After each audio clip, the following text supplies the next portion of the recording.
Moby Dick, or the Whale, by Herman Melville. Prologues. Etymology, supplied by a late consumptive usher to a grammar school. The pale usher, threadbare in coat, heart, body, and brain, I see him now. He was ever dusting his old lexicons and grammars with a queer handkerchief, mockingly embellished with all the gay flags of all the known nations of the world. He loved to dust his old grammars. It somehow mildly reminded him of his mortality. "While you take in hand to school others, and to teach them by what name a whale fish is to be called in our tongue, leaving out through ignorance the letter H, which almost alone maketh the signification of the word, you deliver that which is not true." Hakluyt. "Whale, Swedish and Danish hval. This animal is named from roundness or rolling, for in Danish hvalt is arched or vaulted." Webster's Dictionary. "Whale, it is more immediately from the Dutch and German valen, Anglo-Saxon valvian, to roll, to wallow." Richardson's Dictionary.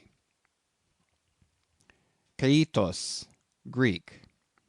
Ketus, Latin. Whale, Anglo-Saxon. Hvalt, Danish. Val, Dutch.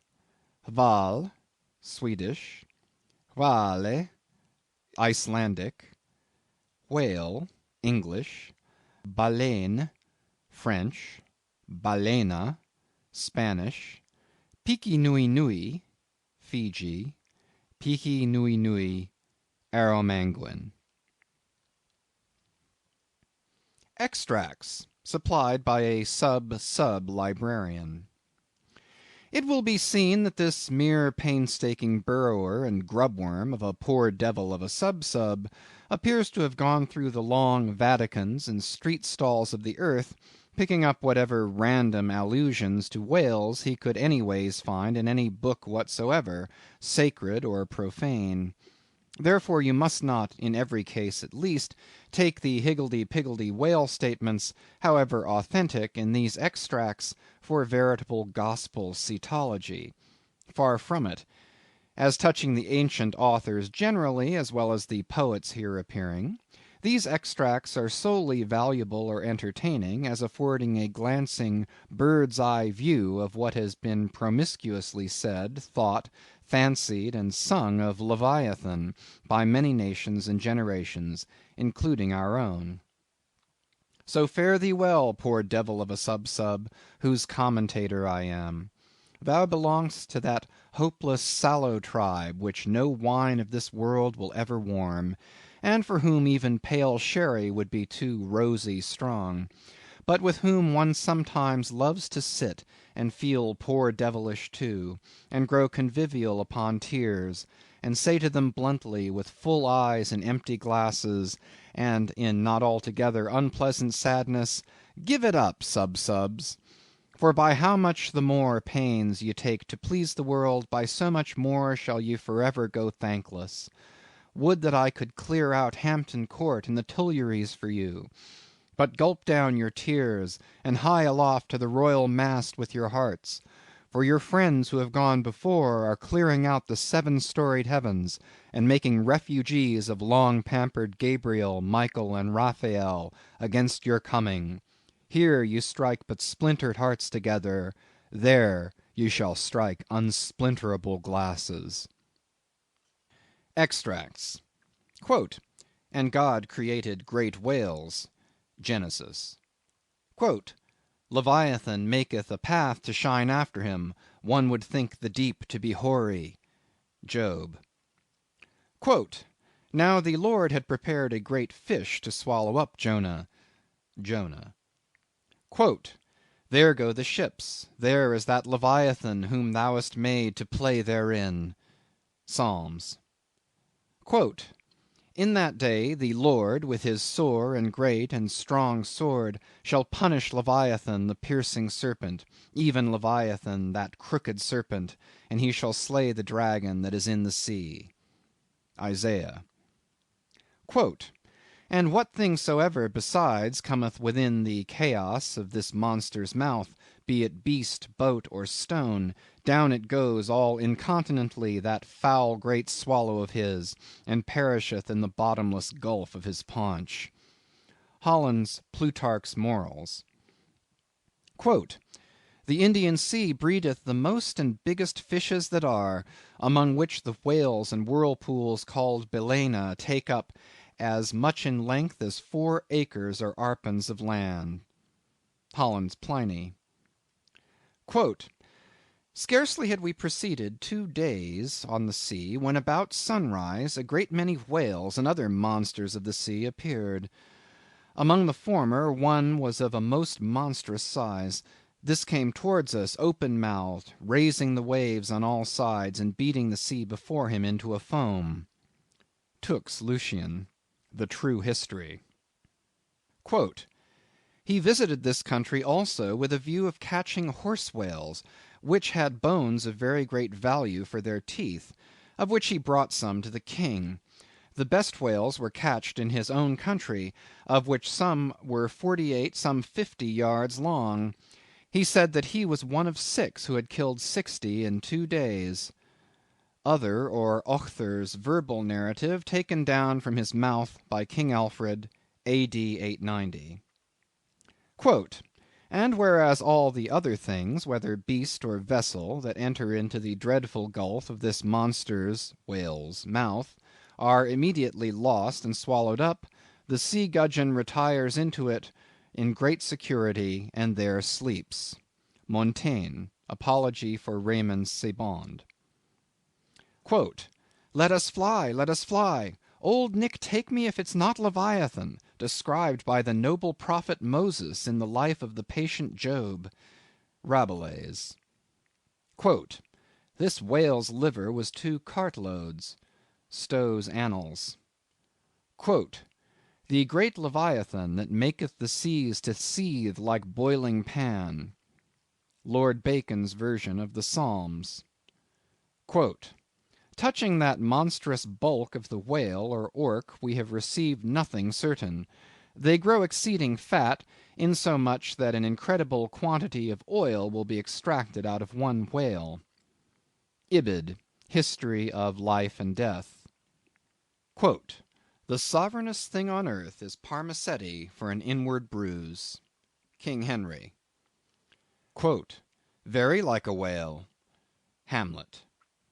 Quote, which to secure no skill of leech's art, mote him avail but to return again to his wound's worker, that with lowly dart, dinting his breast, had bred his restless pain, like as the wounded whale to shore flies through the main. The Fairy Queen. Quote, immense as whales, the motion of whose vast bodies can in a peaceful calm trouble the ocean till it boil. Sir William Davenant, Preface to Gondibert. Quote, what spermaceti is, men might justly doubt, since the learned Hosmanus, in his work of 30 years, saith plainly, nescio quid sit. Sir T. Brown, of Spermaceti and the Spermaceti whale, vide his V.E. Quote, like Spencer's Talus with his modern flail, he threatens ruin with his ponderous tail. Their fixed javelins in his side he wears, and on his back a grove of pikes appears. Waller's Battle of the Summer Islands. Quote, by art is created that great Leviathan, called a commonwealth or state, in Latin civitas, which is but an artificial man. Opening sentence of Hobbes's Leviathan. Quote, silly man-soul swallowed it without chewing, as if it had been a sprat in the mouth of a whale. Pilgrim's Progress. Quote, that sea beast, Leviathan, which God of all his works created hugest that swim the ocean stream. Paradise Lost. Quote, there Leviathan, hugest of living creatures in the deep, stretched like a promontory, sleeps or swims, and seems a moving land, and at his gills draws in, and at his breath spouts out a sea. Ibid. Quote, the mighty whales which swim in a sea of water, and have a sea of oil swimming in them. Fuller's Profane and Holy State. Quote, so close behind some promontory lie the huge Leviathan to attend their prey, and give no chance but swallow in the fry, which through their gaping jaws mistake the way. Dryden's Annus Mirabilis. Quote, while the whale is floating at the stern of the ship, they cut off his head, and tow it with the boat as near the shore as it will come, but it will be aground in 12 or 13 feet water. Thomas Edge's 10 Voyages to Spitzbergen, in Purchas. Quote, in their way they saw many whales sporting in the ocean, and in wantonness fuzzing up the water through their pipes and vents, which nature has placed on their shoulders. Sir T. Herbert's Voyages into Asia and Africa, Harris Coll. Quote, here they saw such huge troops of whales that they were forced to proceed with a great deal of caution, for fear they should run their ship upon them. Schouten's Sixth Circumnavigation. Quote, we set sail from the Elbe, wind northeast, in the ship called the Jonas and the Whale. Some say the whale can't open his mouth, but that is a fable. They frequently climb up the mast to see whether they can see a whale, for the first discoverer has a ducat for his pains. I was told of a whale taken near Shetland, that had above a barrel of herrings in his belly. One of our harpooneers told me that he caught once a whale in Spitzbergen that was white all over. A Voyage to Greenland, A.D. 1671. Harris Coll. Quote, several whales have come in upon this coast, Fife. Anno 1652, one 80 feet in length of the whalebone kind came in, which, as I was informed, besides a vast quantity of oil, did afford 500 weight of baleen. The jaws of it stand for a gate in the garden of Pitferren. Sibbald's Fife and Kinross. Quote, myself have agreed to try whether I can master and kill this spermaceti whale, for I could never hear of any of that sort that was killed by any man, such as his fierceness and swiftness. Richard Straffer's Letter from the Bermudas, Philosophical Transactions, A.D. 1668. Quote, whales in the sea god's voice obey. N.E. Primer. Quote, we saw also abundance of large whales, there being more in those southern seas, as I may say, by 100 to 1, than we have had to the northward of us. Captain Cowley's Voyage round the Globe, A.D. 1729. Quote, and the breath of a whale is frequently attended with such an insupportable smell as to bring on a disorder of the brain. Ulloa's South America. Quote, to 50 chosen sylphs of special note, we trust the important charge, the petticoat. Oft we have known that sevenfold fence to fail, though stuffed with hoops and armed with ribs of whale. Rape of the Loch. Quote, if we compare land animals in respect to magnitude with those that take up their abode in the deep, we shall find that they will appear contemptible in the comparison. The whale is doubtless the largest animal in creation. Goldsmith, Natural History. Quote, if you should write a fable for little fishes, you would make them speak like great whales. Goldsmith to Johnson. Quote, in the afternoon we saw what was supposed to be a rock, but it was found to be a dead whale, which some Asiatics had killed and were then towing ashore.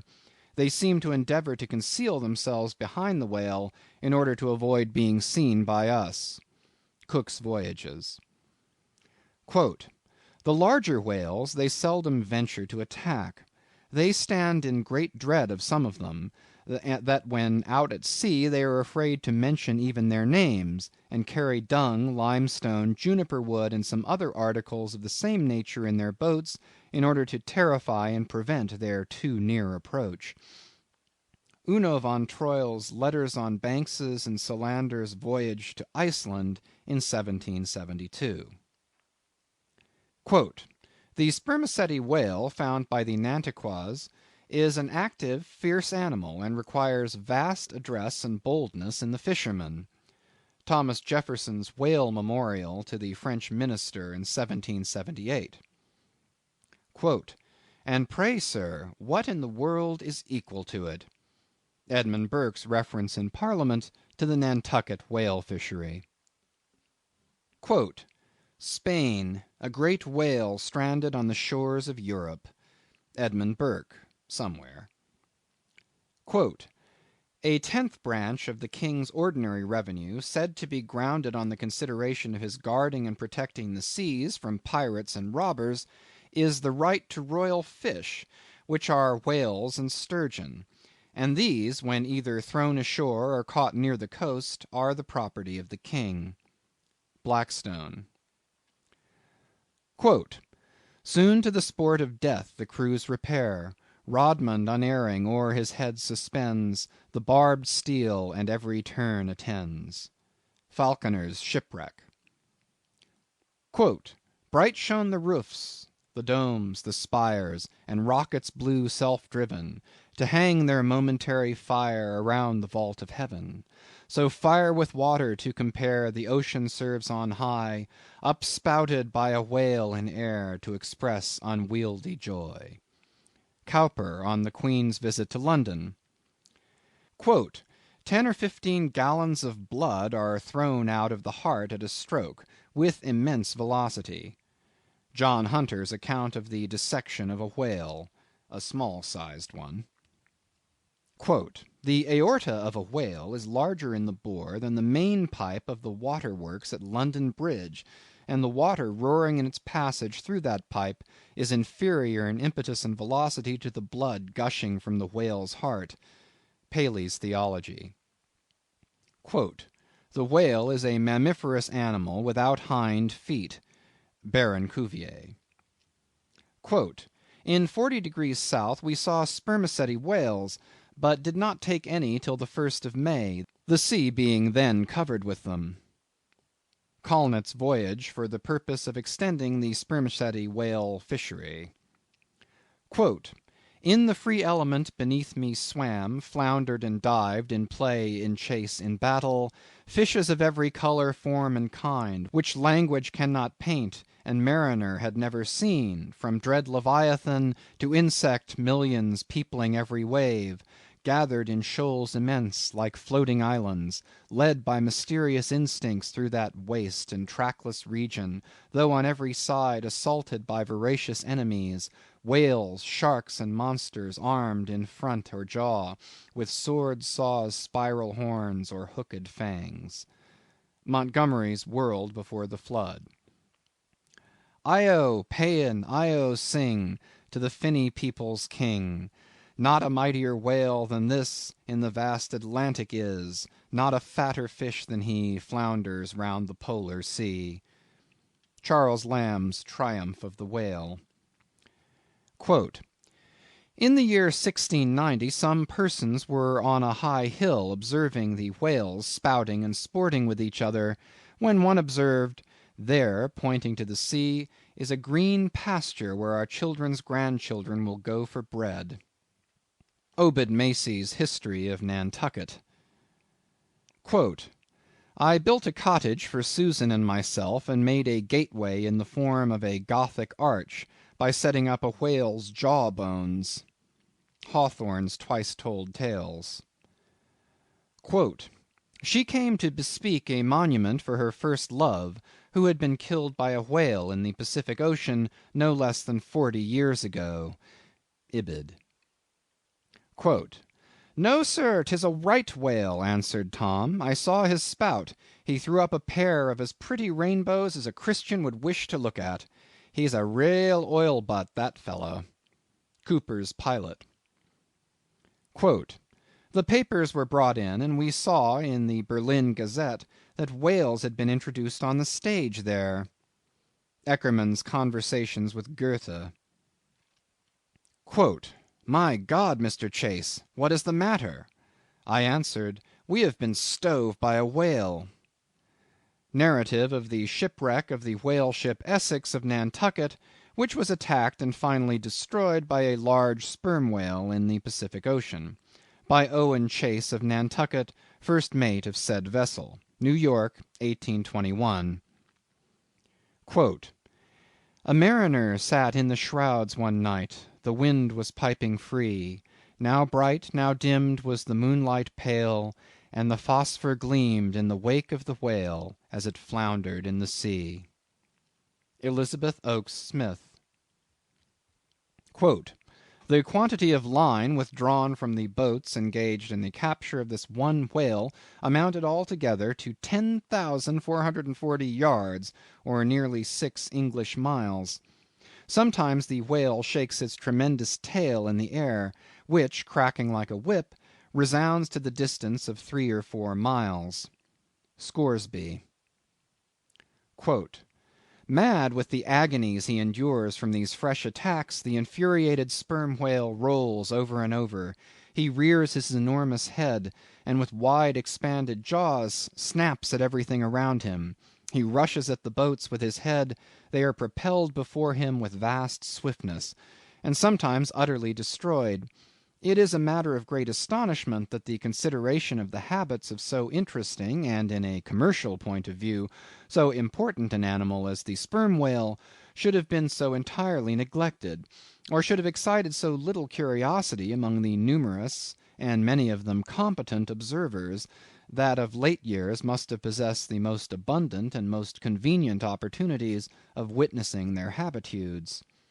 Thomas Beale's History of the Sperm Whale, 1839.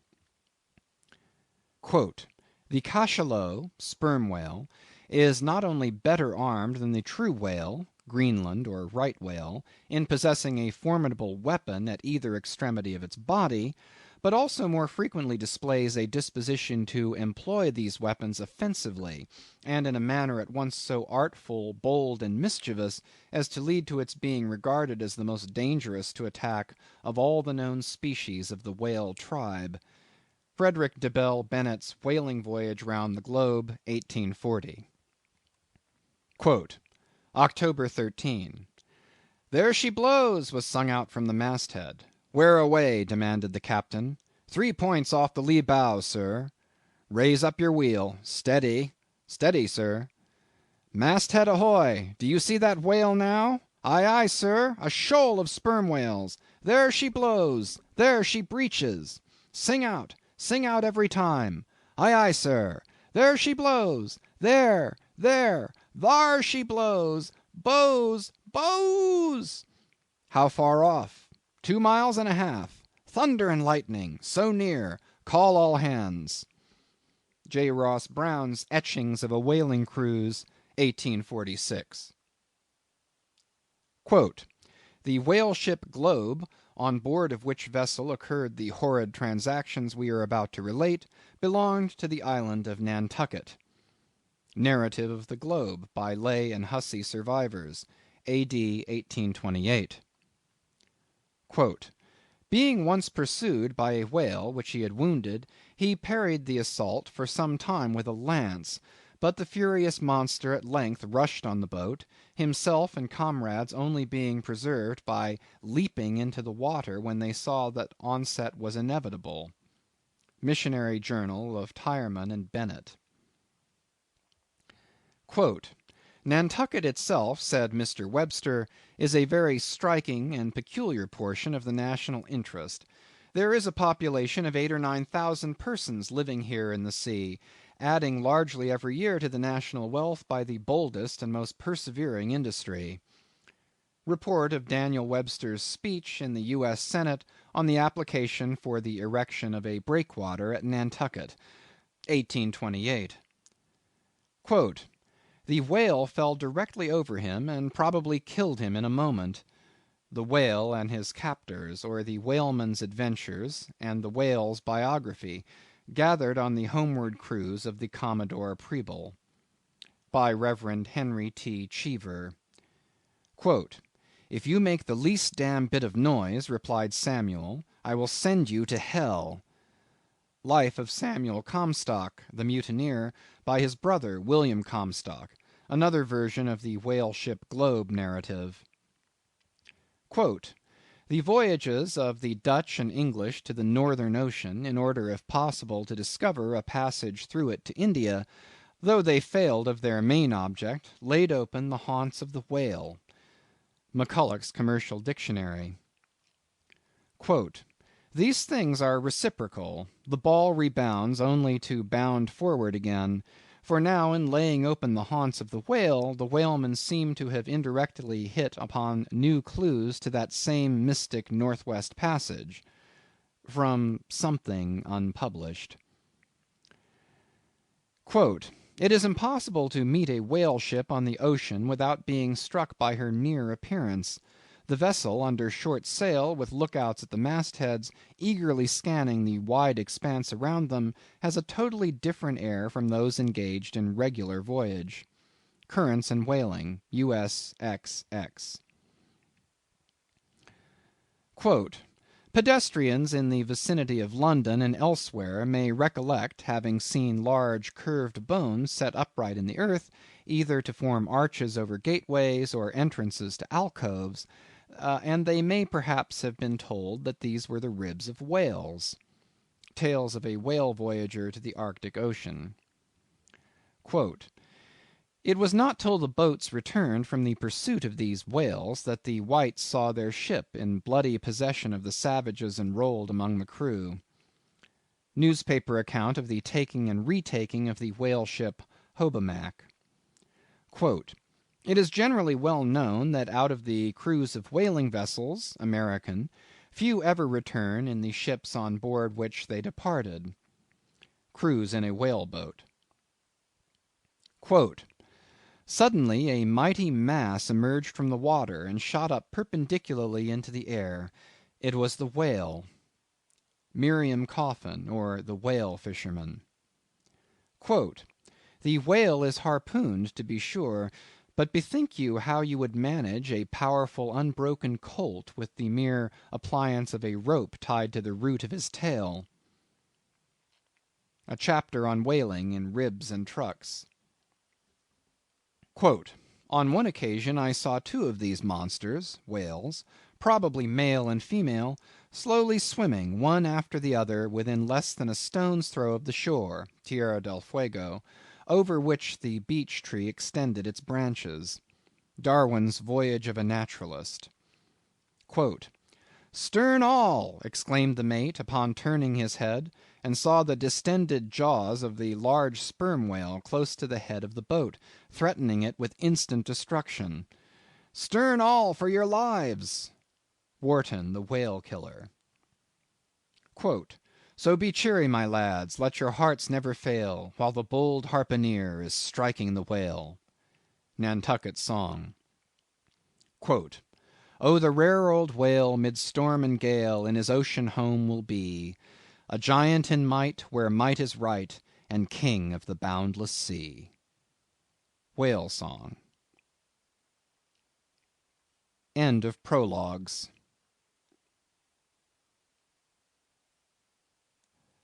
Moby Dick, by Herman Melville. Chapters 1 and 2. Chapter 1. Loomings. Call me Ishmael. Some years ago, never mind how long precisely, having little or no money in my purse, and nothing particular to interest me on shore, I thought I would sail about a little, and see the watery part of the world. It is a way I have of driving off the spleen and regulating the circulation.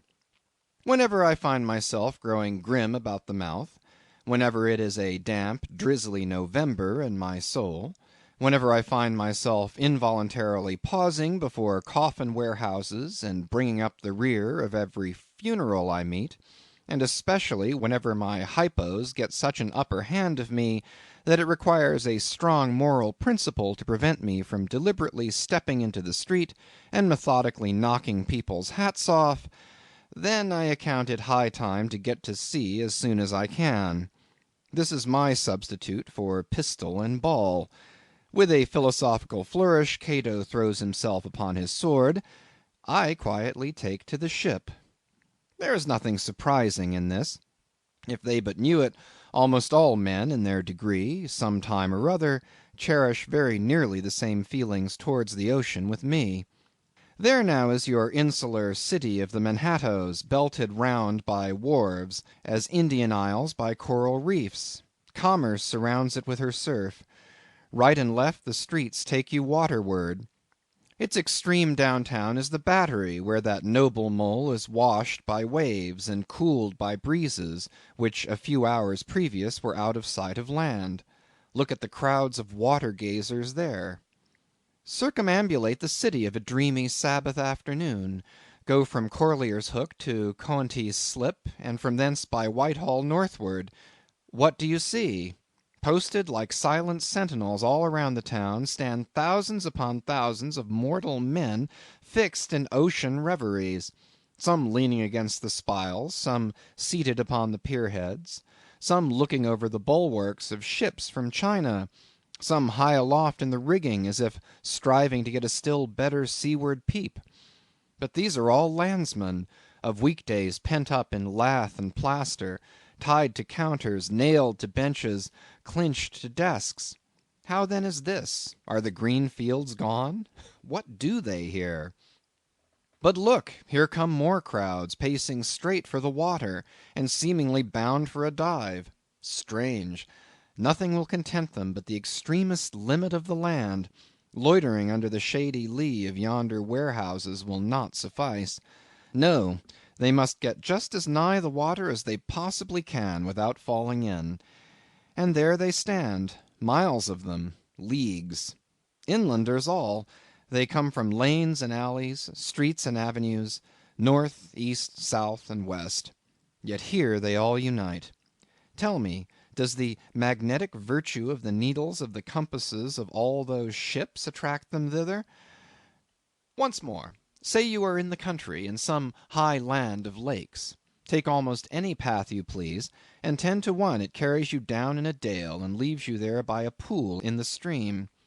There is magic in it.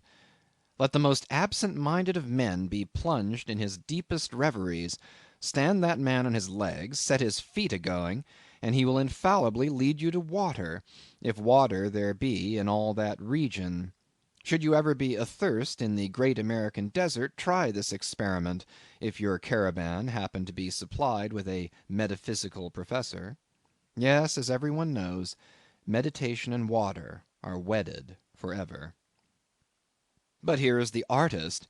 He desires to paint you the dreamiest, shadiest, quietest, most enchanting bit of romantic landscape in all the valley of the Saco. What is the chief element he employs? There stand his trees, each with a hollow trunk, as if a hermit and a crucifix were within. And here sleeps his meadow, and there sleep his cattle, and up from yonder cottage goes a sleepy smoke. Deep into the distant woodlands winds a mazy way, reaching to overlapping spurs of mountains bathed in their hillside blue. But though the picture lies thus tranced, and though this pine tree shakes down its sighs like leaves upon the shepherd's head, yet all were vain, unless the shepherd's eye were fixed upon the magic stream before him. Go visit the prairies in June, when for scores on scores of miles you wade knee-deep among tiger lilies. What is the one charm wanting? Water. There is not a drop of water there. Were Niagara but a cataract of sand, would you travel your 1,000 miles to see it? Why did the poor poet of Tennessee, upon suddenly receiving 2 handfuls of silver, deliberate whether to buy him a coat, which he sadly needed, or invest the money in a pedestrian trip to Rockaway Beach? Why is almost every robust, healthy boy, with a robust, healthy soul in him, at some time or other crazy to go to sea? Why, upon your first voyage as a passenger, did you yourself feel such a mystical vibration, when first told that you and your ship were now out of sight of land?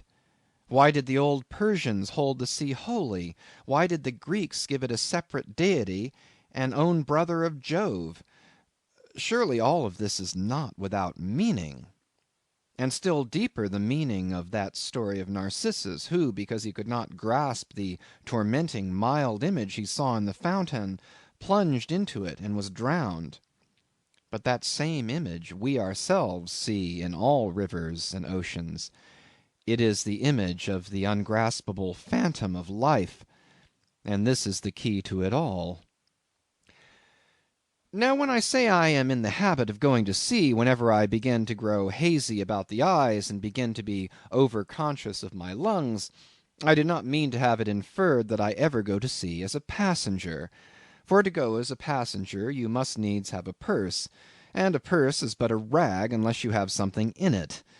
Besides, passengers get seasick, grow quarrelsome, don't sleep of nights, do not enjoy themselves much as a general thing.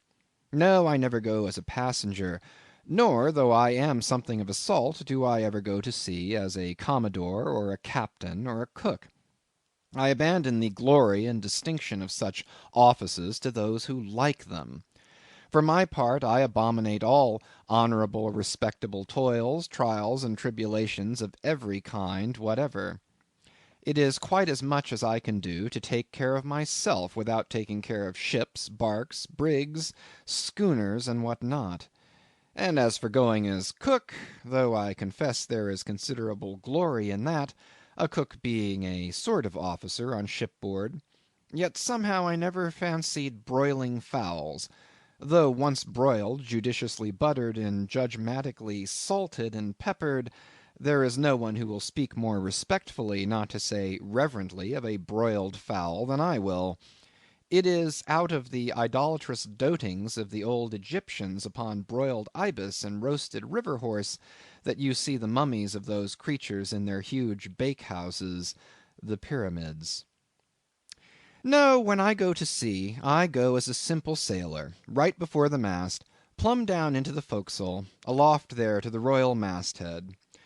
True, they rather order me about some, and make me jump from spar to spar like a grasshopper in a May meadow; and at first this sort of thing is unpleasant enough.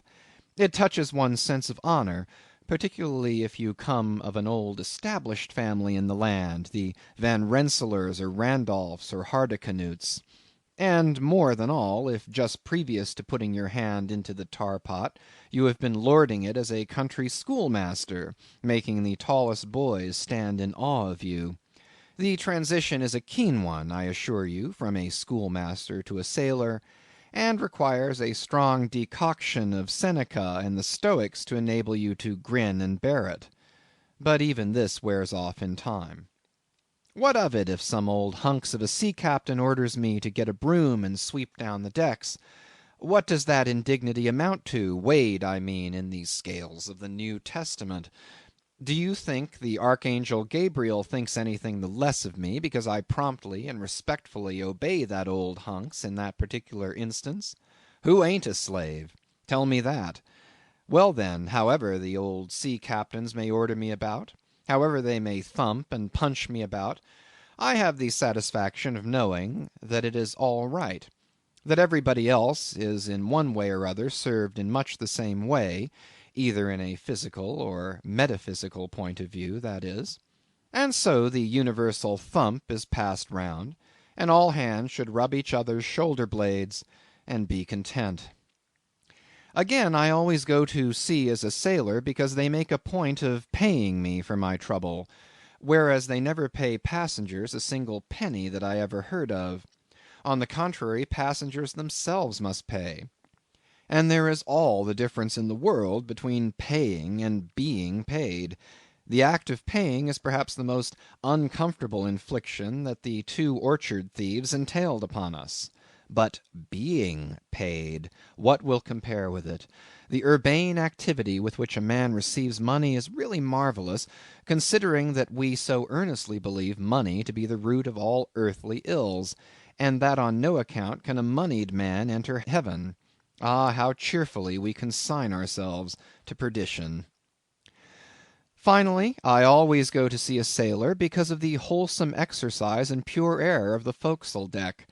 For as in this world head winds are far more prevalent than winds from astern, that is, if you never violate the Pythagorean maxim, so for the most part the Commodore on the quarter-deck gets his atmosphere at second hand from the sailors on the forecastle.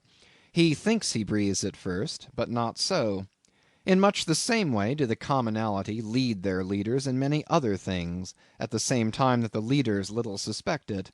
But wherefore it was, that after having repeatedly smelt the sea as a merchant sailor, I should now take it into my head to go on a whaling voyage, this the invisible police officer of the Fates, who has the constant surveillance of me, and secretly dogs me, and influences me in some unaccountable way, he can better answer than any one else.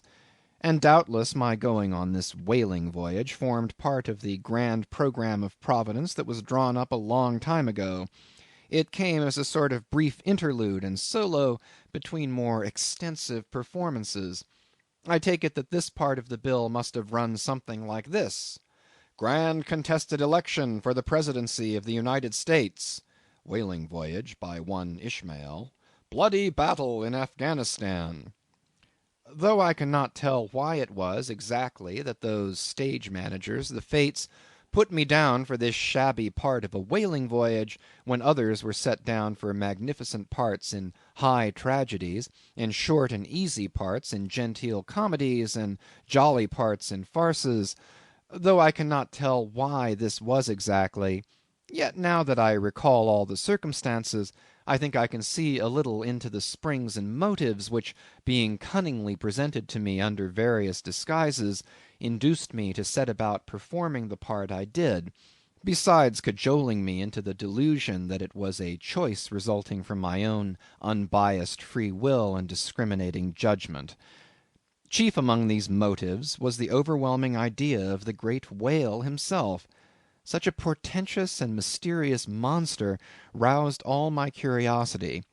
Then the wild and distant seas where he rolled his island bulk, the undeliverable, the nameless perils of the whale, these with all the attending marvels of 1,000 Patagonian sights and sounds, helped sway me to my wish.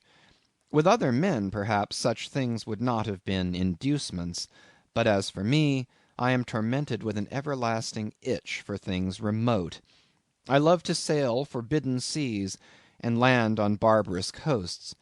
Not ignoring what is good, I am quick to perceive a horror, and could still be social with it, would they let me, since it is but well to be on friendly terms with all the inmates of the place one lodges in. By reason of these things, then, the whaling voyage was welcome. The great floodgates of the wonder world swung open, and into the wild conceits that swayed me to my purpose, two and two there floated into my inmost soul endless processions of the whale, and midmost of them all, one grand hooded phantom, like a snow hill in the air. Chapter 2. The Carpet Bag. I stuffed a shirt or two into my old carpet bag, tucked it under my arm, and started for Cape Horn in the Pacific. Quitting the good city of old Manhattan, I duly arrived in New Bedford. It was a Saturday night in December. Much was I disappointed upon learning that the little packet for Nantucket had already sailed, and that no way of reaching that place would offer till the following Monday. As most candidates for the pains and penalties of whaling stop at this same New Bedford, thence to embark on their voyage, it may as well be related that I, for one, had no idea of so doing. For my mind was made up to sail in no other than a Nantucket craft, because there was a fine boisterous something about everything connected with that famous old island which amazingly pleased me. Besides, though New Bedford has of late been gradually monopolizing the business of whaling, and though in this matter poor old Nantucket is now much behind her, yet Nantucket was her great original, the Tyre of this Carthage, the place where the first dead American whale was stranded. Where else but from Nantucket did those aboriginal whalemen, the red men, first sally out in canoes to give chase to the Leviathan? And where but from Nantucket, too, did that first adventurous little sloop put forth, partly laden with imported cobblestones, so goes the story, to throw at the whales, in order to discover when they were nigh enough to risk a harpoon from the bowsprit? Now having a night, a day, and still another night following before me in New Bedford, ere I could embark for my destined port, it became a matter of concernment where I was to eat and sleep meanwhile.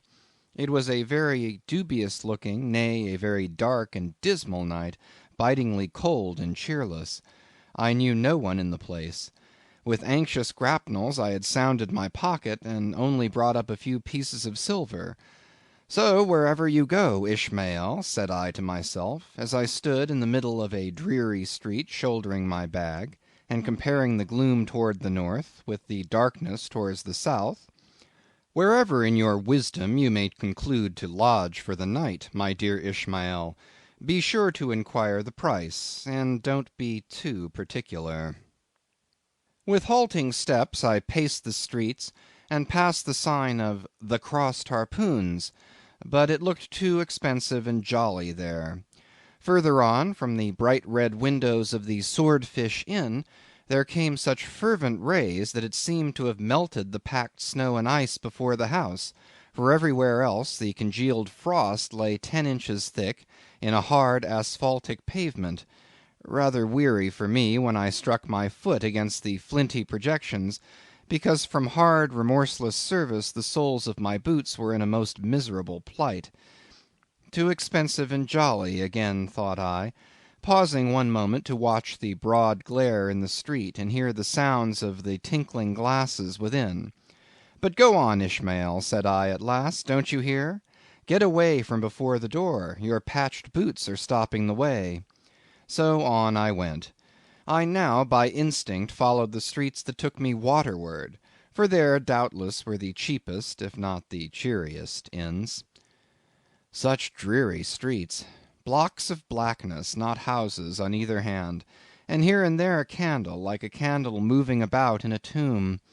At this hour of the night, of the last day of the week, that quarter of the town proved all but deserted. But presently I came to a smoky light proceeding from a low, wide building, the door of which stood invitingly open. It had a careless look, as if it were meant for the uses of the public; so entering, the first thing I did was to stumble over an ash box in the porch. Ha! thought I, ha! as the flying particles almost choked me, are these ashes from that destroyed city, Gomorrah?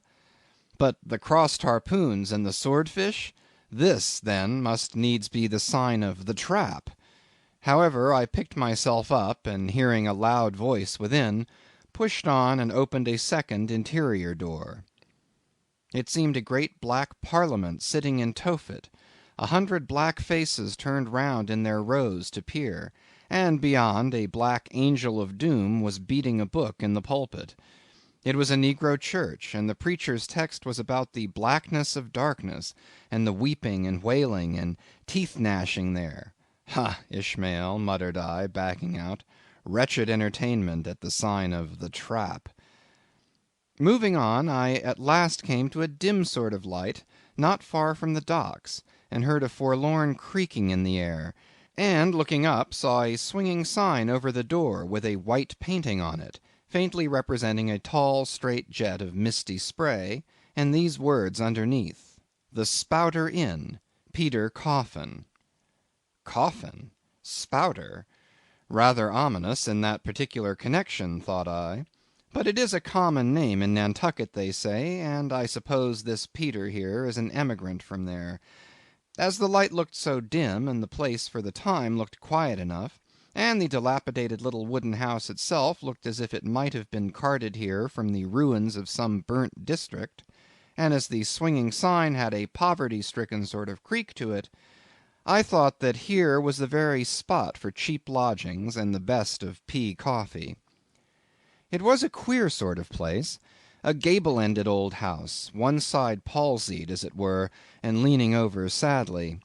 It stood on a sharp, bleak corner, where that tempestuous wind Euroclydon kept up a worse howling than ever it did about poor Paul's tossed craft.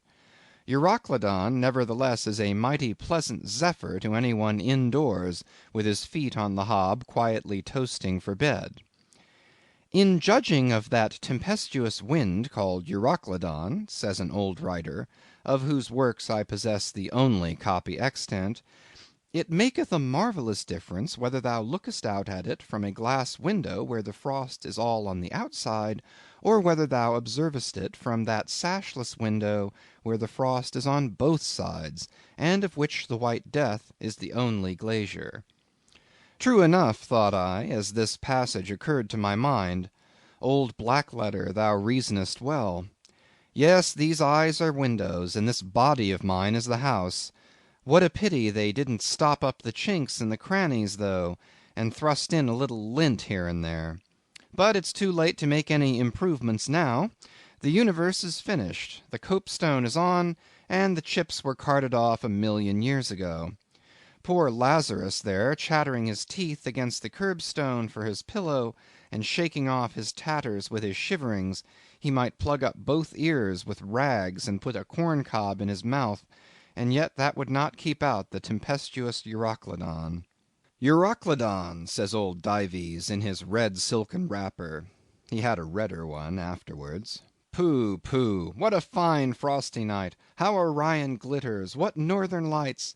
Let them talk of their oriental summer climes of everlasting conservatories. Give me the privilege of making my own summer with my own coals. But what thinks Lazarus?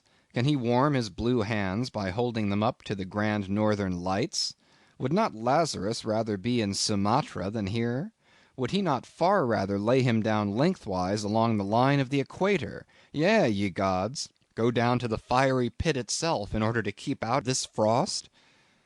Now that Lazarus should lie stranded there on the curbstone before the door of Dives, this is more wonderful than that an iceberg should be moored to one of the Moluccas. Yet Dives himself, he too lives like a czar in an ice palace made of frozen sighs, and being president of a temperance society, he only drinks the tepid tears of orphans. But no more of this blubbering now. We are going a whaling, and there is plenty of that yet to come. Let us scrape the ice from our frosted feet, and see what sort of a place this spouter may be. End of chapters 1 and 2. Moby Dick, by Herman Melville, Chapter 3. The Spouter Inn. Entering that gable-ended Spouter Inn, you found yourself in a wide, low, straggling entry, with old-fashioned wainscots, reminding one of the bulwarks of some condemned old craft. On one side hung a very large oil painting, so thoroughly besmoked, and every way defaced, that in the unequal cross-lights by which you viewed it, it was only by diligent study and a series of systematic visits to it, and careful inquiry of the neighbors, that you could any way arrive at an understanding of its purpose. Such unaccountable masses of shades and shadows, that at first you almost thought some ambitious young artist, in the time of the New England hags, had endeavored to delineate chaos bewitched. But by dint of much and earnest contemplation and oft-repeated ponderings, and especially by throwing open the little window towards the back of the entry, you might at last come to the conclusion that such an idea, however wild, might not be altogether unwarranted. But what most puzzled and confounded you was a long, limber, portentous black mass of something hovering at the center of the picture, over 3 blue, dim, perpendicular lines floating in a nameless yeast. A boggy, soggy, squitchy picture, truly, enough to drive a nervous man distracted. Yet was there a sort of indefinite, half-attained, unimaginable sublimity about it that fairly froze you to it, till you involuntarily took an oath with yourself to find out what that marvellous painting meant. Ever and anon a bright but alas deceptive idea would dart you through. It's the Black Sea in a midnight gale. It's the unnatural combat of the four primal elements. It's a blasted heath. It's a Hyperborean winter scene. It's the breaking up of the icebound stream of time. But at last all these fancies yielded to that one portentous something in the picture's midst. That once found out, and all the rest were plain. But stop, does it not bear a faint resemblance to a gigantic fish, even the great Leviathan himself? In fact, the artist's design seemed this, a final theory of my own, partly based upon the aggregated opinions of many aged persons with whom I conversed upon the subject.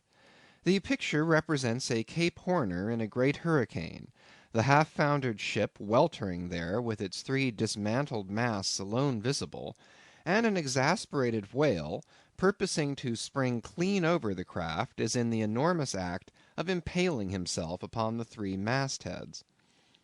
The opposite wall of this entry was hung over with a heathenish array of monstrous clubs and spears. Some were thickly set with glittering teeth resembling ivory saws, others were tufted with knots of human hair, and one was sickle-shaped, with a vast handle sweeping round like the segment made in the new-mown grass by a long-armed mower. You shuddered as you gazed, and wondered what monstrous cannibal and savage could ever have gone a death-harvesting with such a hacking, horrifying implement.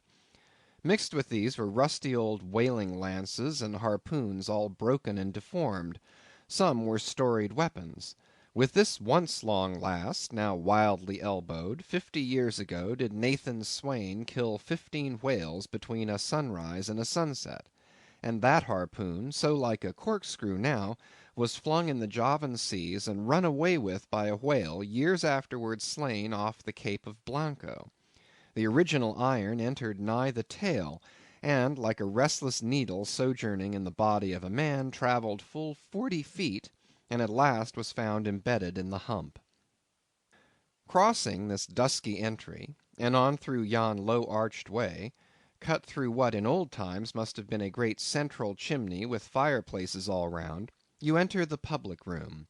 A still duskier place is this, with such low ponderous beams above, and such old wrinkled planks beneath, that you would almost fancy you trod some old craft's cockpits, especially of such a howling night, when this corner-anchored old ark rocked so furiously. On one side stood a long, low, shelf-like table covered with cracked glass cases, filled with dusty rarities gathered from this wide world's remotest nooks. Projecting from the further angle of the room stands a dark-looking den, the bar, a rude attempt at a right whale's head. Be that how it may, there stands the vast arched bone of the whale's jaw, so wide a coach might almost drive beneath it.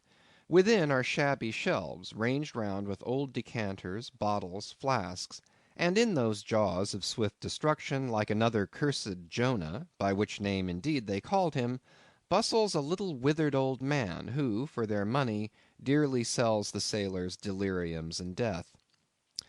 Abominable are the tumblers into which he pours his poison. Though true cylinders without, within the villainous green goggling glasses deceitfully tapered downwards to a cheating bottom. Parallel meridians rudely pecked into the glass surround these footpads goblets. Fill to this mark, and your charge is but a penny; to this, a penny more, and so on to the full glass, the Cape Horn measure, which you may gulp down for a shilling.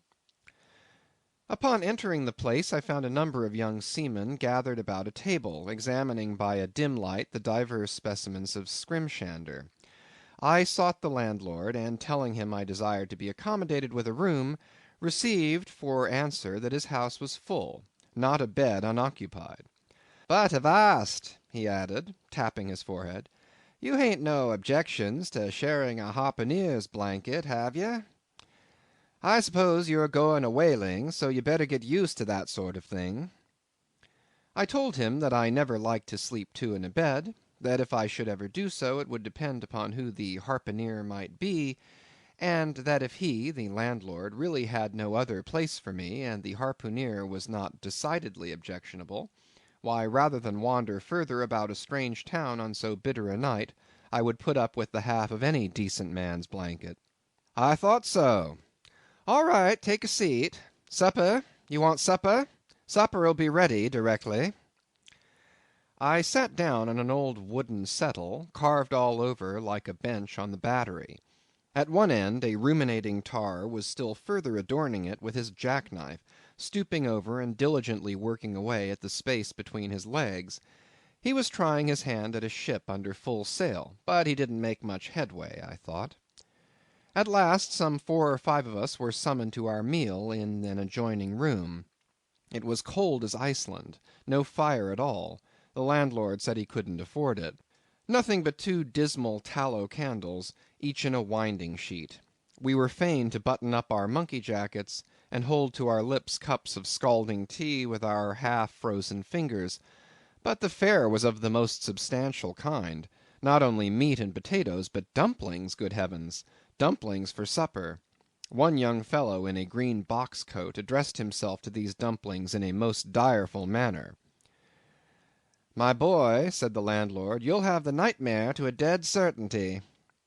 "Landlord," I whispered, "that ain't the harpooner, is it?"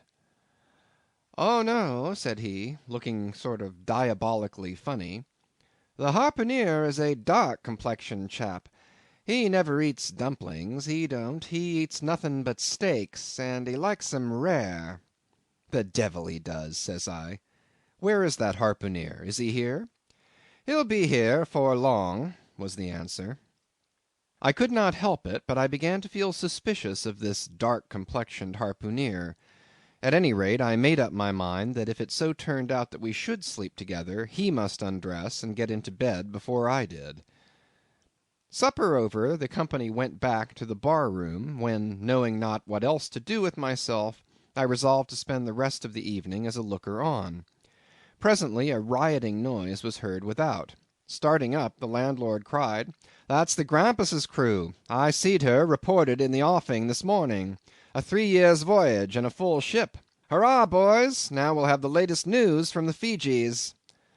A tramping of sea boots was heard in the entry. The door was flung open, and in rolled a wild set of mariners enough. Enveloped in their shaggy watch coats, and with their heads muffled in woollen comforters, all bedarned and ragged, and their beards stiff with icicles, they seemed an eruption of bears from Labrador.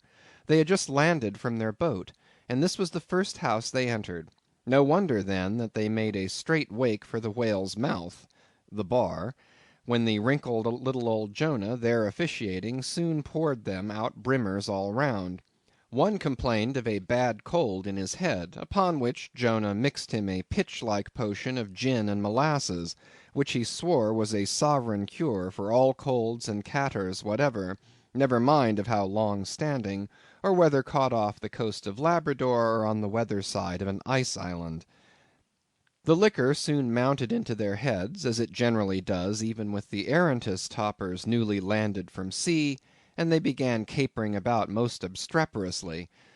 I observed, however, that one of them held somewhat aloof, and though he seemed desirous not to spoil the hilarity of his shipmates by his own sober face, yet upon the whole he refrained from making as much noise as the rest. This man interested me at once, and since the sea gods had ordained that he should soon be my shipmate, though but a sleeping partner one so far as this narrative is concerned, I will here venture upon a little description of him. He stood a full 6 feet in height, with noble shoulders, and a chest like a coffer dam. I have seldom seen such brawn in a man. His face was deeply brown and burnt, making his white teeth dazzling by the contrast, while in the deep shadows of his eyes floated some reminiscences that did not seem to give him much joy. His voice at once announced that he was a Southerner, and from his fine stature I thought he must be one of those tall mountaineers from the Alleghanian Ridge in Virginia. When the revelry of his companions had mounted to its height, this man slipped away unobserved, and I saw no more of him till he became my comrade on the sea. In a few minutes, however, he was missed by his shipmates, and being, it seems, for some reason a huge favourite with them, They raised a cry of "Bulkington! Bulkington! Where's Bulkington?" and darted out of the house in pursuit of him. It was now about 9 o'clock, and the room seeming almost supernaturally quiet after these orgies, I began to congratulate myself upon a little plan that had occurred to me just previous to the entrance of the seamen. No man prefers to sleep two in a bed. In fact, you would a good deal rather not sleep with your own brother. I don't know how it is, but people like to be private when they are sleeping. And when it comes to sleeping with an unknown stranger in a strange inn in a strange town, and that stranger a harpooner, then your objections indefinitely multiply. Nor was there any earthly reason why I as a sailor should sleep two in a bed more than anybody else, for sailors no more sleep two in a bed at sea than bachelor kings do ashore. To be sure, they all sleep together in one apartment, but you have your own hammock, and cover yourself with your own blanket, and sleep in your own skin. The more I pondered over this harpooner, the more I abominated the thought of sleeping with him. It was fair to presume that being a harpooner, his linen or woolen, as the case might be, would not be of the tidiest, certainly none of the finest. I began to twitch all over. Besides, it was getting late, and my decent harpooner ought to be home and going bedwards. Suppose now he should tumble in upon me at midnight. How could I tell from what vile hole he had been coming? "Landlord, I've changed my mind about that harpooner. I shan't sleep with him. I'll try the bench here." "Just as you please. I'm sorry I can't spare ye a tablecloth for the mattress, and it's a plaguey rough board here," feeling of the knots and notches. "But wait a bit, Scrimshander. I've got a carpenter's plane there in the bar. Wait, I say, and I'll make ye snug enough." So saying, he procured the plane, and with his old silk handkerchief first dusting the bench, vigorously set to planing away at my bed, the while grinning like an ape. The shavings flew right and left, till at last the plane iron came bump against an indestructible knot. The landlord was near spraining his wrist, and I told him for heaven's sake to quit. The bed was soft enough to suit me, and I did not know how all the planing in the world could make eider down of a pine plank. So gathering up the shavings with another grin, and throwing them into the great stove in the middle of the room, he went about his business, and left me in a brown study. I now took the measure of the bench, and found that it was a foot too short, but that could be mended with a chair. But it was a foot too narrow, and the other bench in the room was about 4 inches higher than the planed one, so there was no yoking them. I then placed the first bench lengthwise along the only clear space against the wall, leaving a little interval between for my back to settle down in. But I soon found that there came such a draught of cold air over me from under the sill of the window, that this plan would never do at all, especially as another current from the rickety door met the one from the window, and both together formed a series of small whirlwinds in the immediate vicinity of the spot where I had thought to spend the night. The devil fetch that harpooner, thought I. But stop, couldn't I steal a march on him? Bolt his door inside, and jump into his bed, not to be wakened by the most violent knockings? It seemed no bad idea, but upon second thoughts I dismissed it. For who could tell but what the next morning, so soon as I popped out of the room, the harpooner might be standing in the entry, all ready to knock me down? Still, looking round me again, and seeing no possible chance of spending a sufferable night unless in some other person's bed, I began to think that after all I might be cherishing unwarrantable prejudices against this unknown harpooner. Thinks I, I'll wait a while. He must be dropping in before long. I'll have a good look at him then, and perhaps we may become jolly good bedfellows after all. There's no telling. But though the other boarders kept coming in by ones, twos, and threes, and going to bed, yet no sign of my harpooner. "Landlord," said I, "what sort of chap is he? Does he always keep such late hours?" It was now hard upon 12 o'clock. The landlord chuckled again with his lean chuckle, and seemed to be mightily tickled at something beyond my comprehension. "No," he answered, "generally he's an early bird, early to bed and early to rise. Yes, he's the bird what catches the worm. But to-night he went out a-peddling, you see, and I don't see what on earth keeps him so late, unless, maybe, he can't sell his head." Can't sell his head? What sort of a bamboozlingly story is this you're telling me? Getting into a towering rage. Do you pretend to say, landlord, that this harpooneer is actually engaged this blessed Saturday night, or rather Sunday morning, in peddling his head around town? That's precisely it, said the landlord, and I told him he couldn't sell it here, the market's overstocked. With what? Shouted I. With heads, to be sure. Ain't there too many heads in the world? I tell you what it is, landlord, I said quite calmly. You'd better stop spinning that yarn to me. I am not green. Maybe not, taking a stick out and whittling a toothpick, but I rather guess you'll be done brown if that 'ere harpooneer hears you a slanderin' his head. I'll break it for him, said I, now flying into a passion against this unaccountable farrago of the landlord's. It's broke already, said he. Broke, said I. Broke, do you mean? Certain, and that's the very reason he can't sell it, I guess. Landlord, said I, going up to him as cool as Mount Hecla in a snowstorm. Landlord, stop whittling. You and I must understand one another, and that too without delay.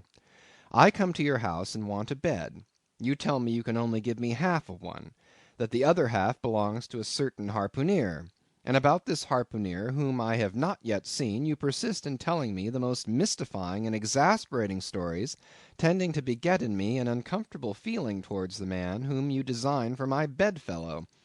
A sort of connection, landlord, which is an intimate and confidential one in the highest degree. I now demand of you to speak out and tell me who and what this harpooneer is, and whether I shall be in all respects safe to spend the night with him.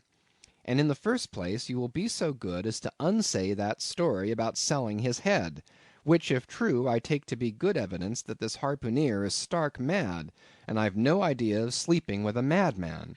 And you, sir, you, I mean, landlord, you, sir, by trying to induce me to do so knowingly, would thereby render yourself liable to a criminal prosecution. Well, said the landlord, fetching a long breath, that's a pretty long sermon for a chap that rips a little now and then. But be easy, be easy. This here harpooneer I've been telling you of has just arrived from the South Seas, where he bought up a lot of bomb New Zealand heads, great curios, you know, and he sold all of 'em but one, and that one he's trying to sell tonight, 'cause tomorrow's Sunday, and it would not do to be selling human heads about the streets when folks is going to churches.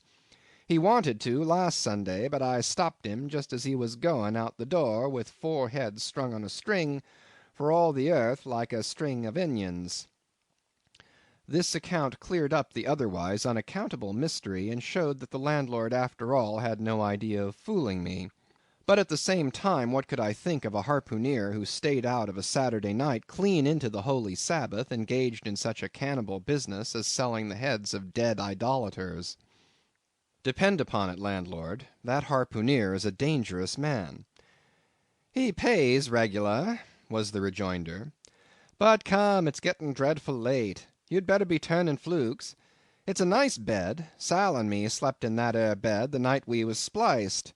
There's plenty of room for 2 to kick about in that bed. It's an almighty big bed, that.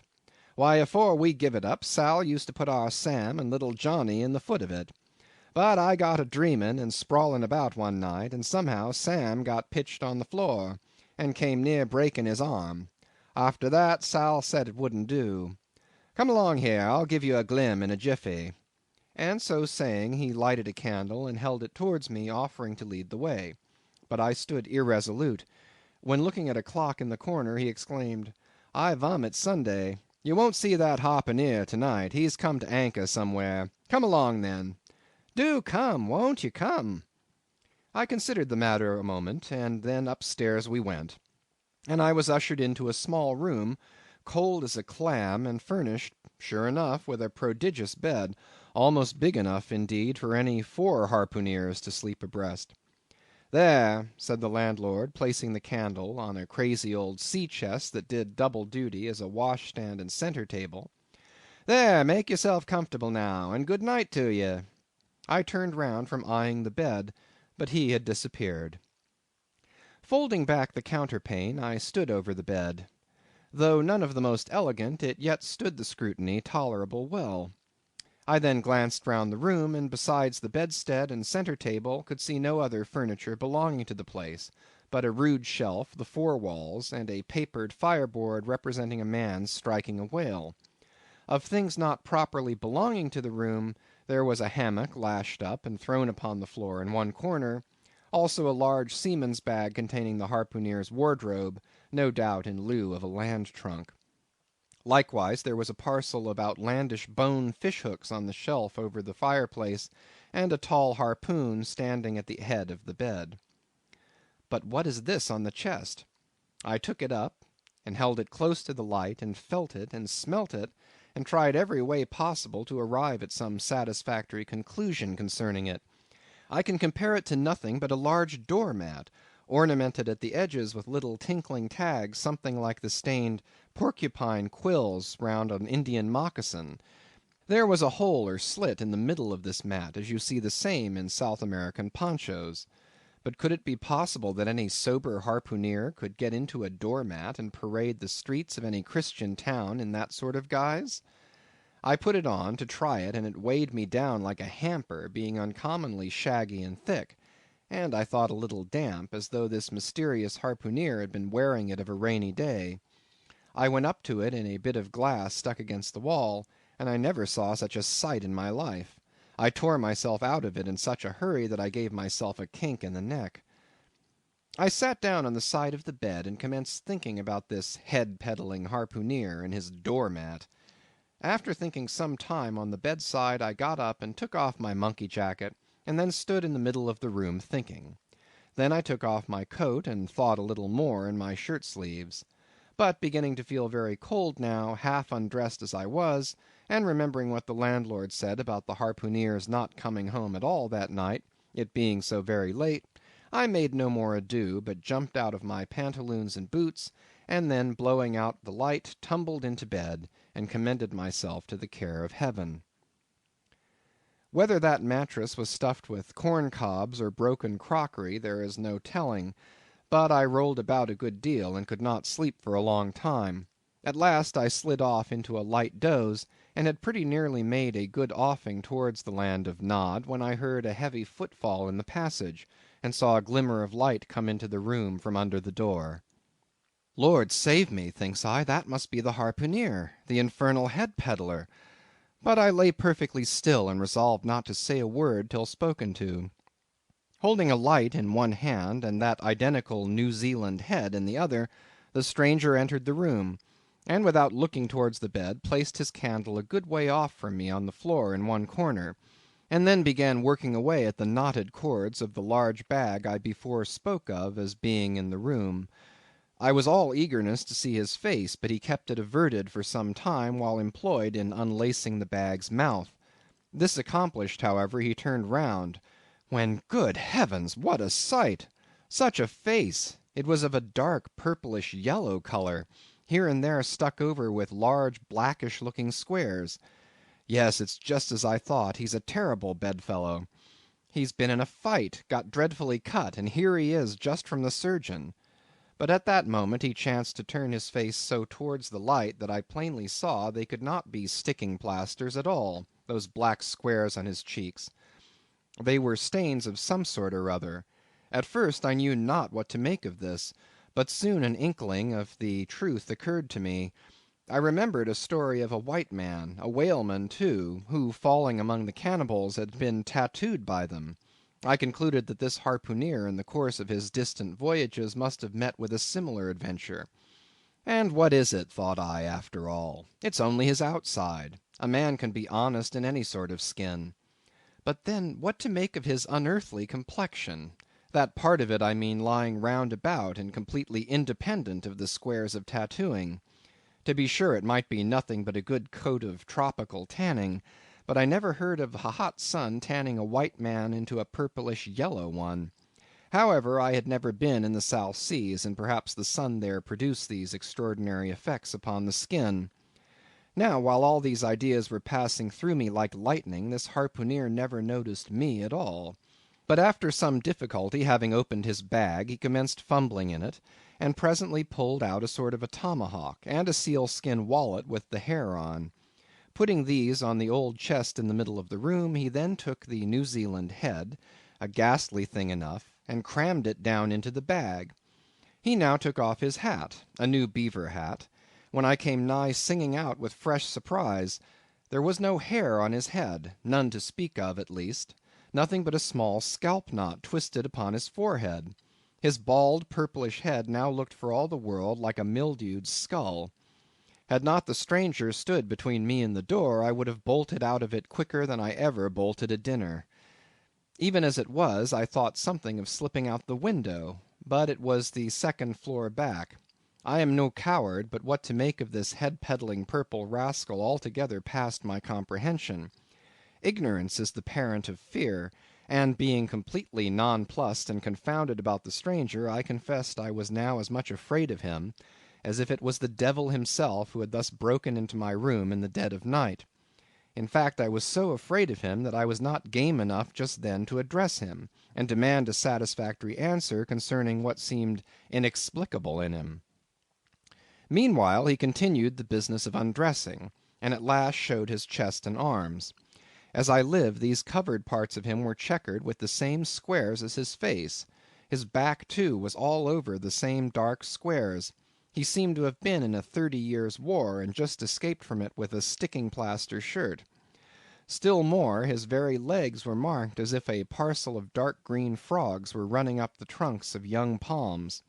It was now quite plain that he must be some abominable savage or other shipped aboard of a whaleman in the South Seas, and so landed in this Christian country. I quaked to think of it.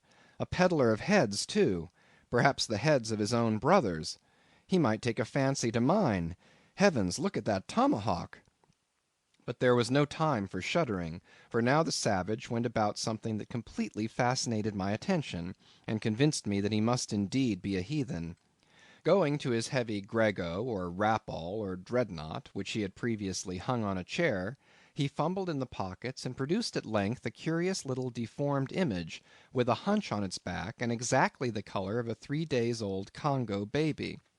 Remembering the embalmed head, at first I almost thought that this black manikin was a real baby preserved in some similar manner; but seeing that it was not at all limber, and that it glistened a good deal like polished ebony, I concluded that it must be nothing but a wooden idol, which indeed it proved to be. For now the savage goes up to the empty fireplace, and removing the papered fireboard, sets up this little hunchbacked image like a 10-pin between the andirons. The chimney jambs and all the bricks inside were very sooty, so that I thought this fireplace made a very appropriate little shrine or chapel for his Congo idol. I now screwed my eyes hard toward the half-hidden image, feeling but ill at ease, meantime, to see what was next to follow. First, he takes about a double handful of shavings out of his grego pocket, and places them carefully before the idol. Then, laying a bit of ship biscuit on top, and applying the flame from the lamp, he kindled the shavings into a sacrificial blaze. Presently, after many hasty snatches into the fire, and still hastier withdrawals of his fingers, whereby he seemed to be scorching them badly, he at last succeeded in drawing out the biscuit; then blowing off the heat and ashes a little, he made a polite offer of it to the little negro. But the little devil did not seem to fancy such dry sort of fare at all. He never moved his lips. All these strange antics were accompanied by still stranger guttural noises from the devotee, who seemed to be praying in a sing-song, or else singing some pagan psalmody or other, during which his face twitched about in the most unnatural manner. At last, extinguishing the fire, he took his idol up very unceremoniously, and bagged it again in his grego pocket as carelessly as if he were a sportsman bagging a dead woodcock.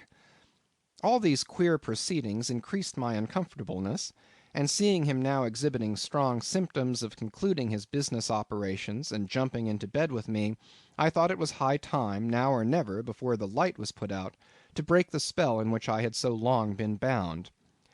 But the interval I spent in deliberating what to say was a fatal one.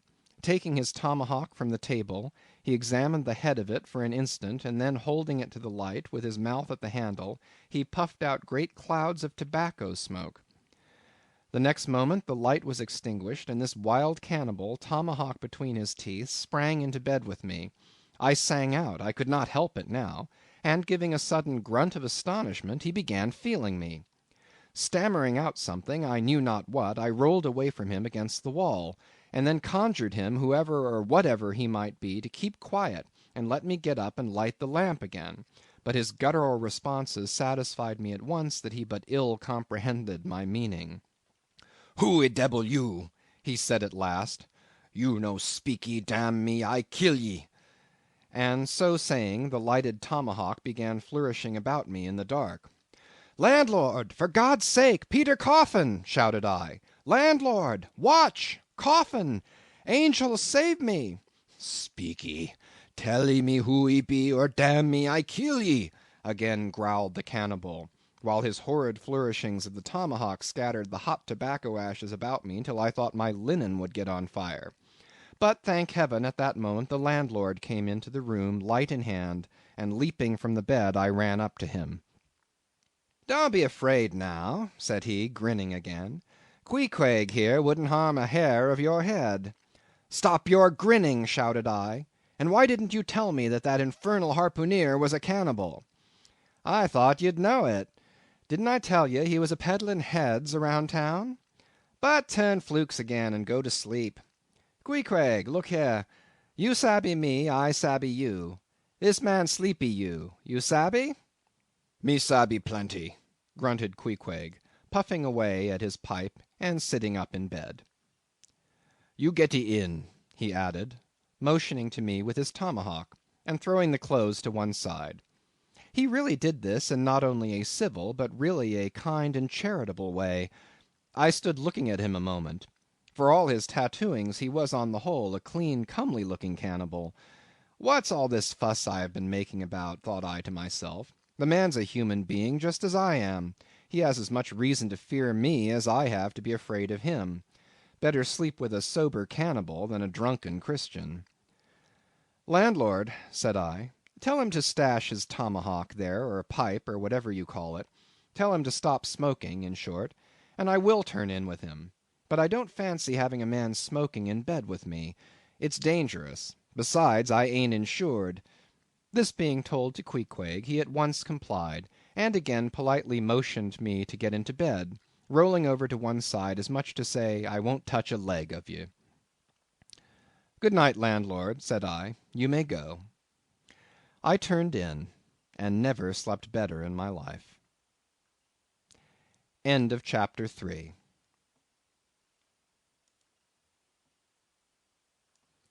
Moby Dick, by Herman Melville, chapters 4 through 7. Chapter 4. The Counterpane. Upon waking next morning about daylight, I found Queequeg's arm thrown over me in the most loving and affectionate manner. You had almost thought I had been his wife. The counterpane was of patchwork, full of odd little party-colored squares and triangles, and this arm of his tattooed all over with an interminable Cretan labyrinth of a figure, no two parts of which were of one precise shade, owing, I suppose, to his keeping his arm at sea unmethodically in sun and shade, his shirt sleeves irregularly rolled up at various times. This same arm of his, I say, looked for all the world like a strip of that same patchwork quilt. Indeed, partly lying on it as the arm did when I first awoke, I could hardly tell it from the quilt, they so blended their hues together, and it was only by the sense of weight and pressure that I could tell that Queequeg was hugging me. My sensations were strange. Let me try to explain them. When I was a child, I well remember a somewhat similar circumstance that befell me. Whether it was a reality or a dream, I never could entirely settle. The circumstance was this. I had been cutting up some caper or other. I think it was trying to crawl up the chimney, as I had seen a little sweep do a few days previous, and my stepmother, who somehow or other was all the time whipping me, or sending me to bed supperless, my mother dragged me by the legs out of the chimney and packed me off to bed, though it was only 2 o'clock in the afternoon of the 21st June, the longest day of the year in our hemisphere. I felt dreadfully. But there was no help for it, so upstairs I went to my little room in the third floor, undressed myself as slowly as possible so as to kill time, and with a bitter sigh got between the sheets. I lay there dismally calculating that 16 entire hours must elapse before I could hope for a resurrection. 16 hours in bed! The small of my back ached to think of it. And it was so light, too, the sun shining in at the window, and a great rattling of coaches in the streets, and the sound of gay voices all over the house. I felt worse and worse. At last I got up, dressed, and softly going down in my stocking feet, sought out my stepmother, and suddenly threw myself at her feet, beseeching her as a particular favour to give me a good slippering for my misbehaviour, anything indeed but condemning me to lie abed such an endurable length of time. But she was the best and most conscientious of stepmothers, and back I had to go to my room. For several hours I lay there, broad awake, feeling a great deal worse than I have ever done since, even from the greatest subsequent misfortunes. At last I must have fallen into a troubled nightmare of a doze, and slowly waking from it, half steeped in dreams, I opened my eyes, and the before sunlit room was now wrapped in outer darkness. Instantly I felt a shock running through all my frame. Nothing was to be seen, and nothing was to be heard. But a supernatural hand seemed placed in mine. My arm hung over the counterpane, and the nameless, unimaginable, silent form or phantom to which the hand belonged seemed closely seated by my bedside. For what seemed ages piled on ages, I lay there, frozen with the most awful fears, not daring to drag away my hand, yet ever thinking that if I could but stir it one single inch, the horrid spell would be broken. I knew not how this consciousness at last glided away from me, but waking in the morning, I shudderingly remembered it all, and for days and weeks and months afterwards I lost myself in confounding attempts to explain the mystery. Nay, to this very hour I often puzzle myself with it. Now take away the awful fear, and my sensations at feeling the supernatural hand in mine were very similar in their strangeness to those which I experienced on waking up and seeing Queequeg's pagan arm thrown round me. But at length all the past night's events soberly recurred, one by one, in fixed reality, and then I lay only alive to the comical predicament. For though I tried to move his arm, unlock his bridegroom clasp, yet, sleeping as he was, he still hugged me tightly, as though naught but death should part us twain. I now strove to rouse him. "Queequeg!" but his only answer was a snore. I then rolled over, my neck feeling as if it were in a horse collar, and suddenly felt a slight scratch. Throwing aside the counterpane, there lay the tomahawk sleeping by the savage's side, as if it were a hatchet-faced baby. A pretty pickle, truly, thought I. A bed here in a strange house in broad day with a cannibal and a tomahawk. Queequeg! In the name of goodness, Queequeg, wake! At length, by dint of much wriggling and loud and incessant expostulations upon the unbecomingness of his hugging a fellow male in that matrimonial sort of style, I succeeded in extracting a grunt, and presently he drew back his arm, shook himself all over like a Newfoundland dog just from the water, and sat up in bed, stiff as a pikestaff, looking at me, and rubbing his eyes as if he did not altogether remember how I came to be there, though a dim consciousness of knowing something about me seemed slowly dawning over him. Meanwhile I lay quietly eyeing him, having no serious misgivings now, and bent upon narrowly observing so curious a creature. When at last his mind seemed made up touching the character of his bedfellow, and he became, as it were, reconciled to the fact, he jumped out upon the floor, and by certain signs and sounds gave me to understand that, if it pleased me, he would dress first, and then leave me to dress afterward, leaving the whole apartment to myself. Thinks I, Queequeg, under the circumstances this is a very civilized overture. But the truth is, these savages have an innate sense of delicacy, say what you will. It is marvellous how essentially polite they are.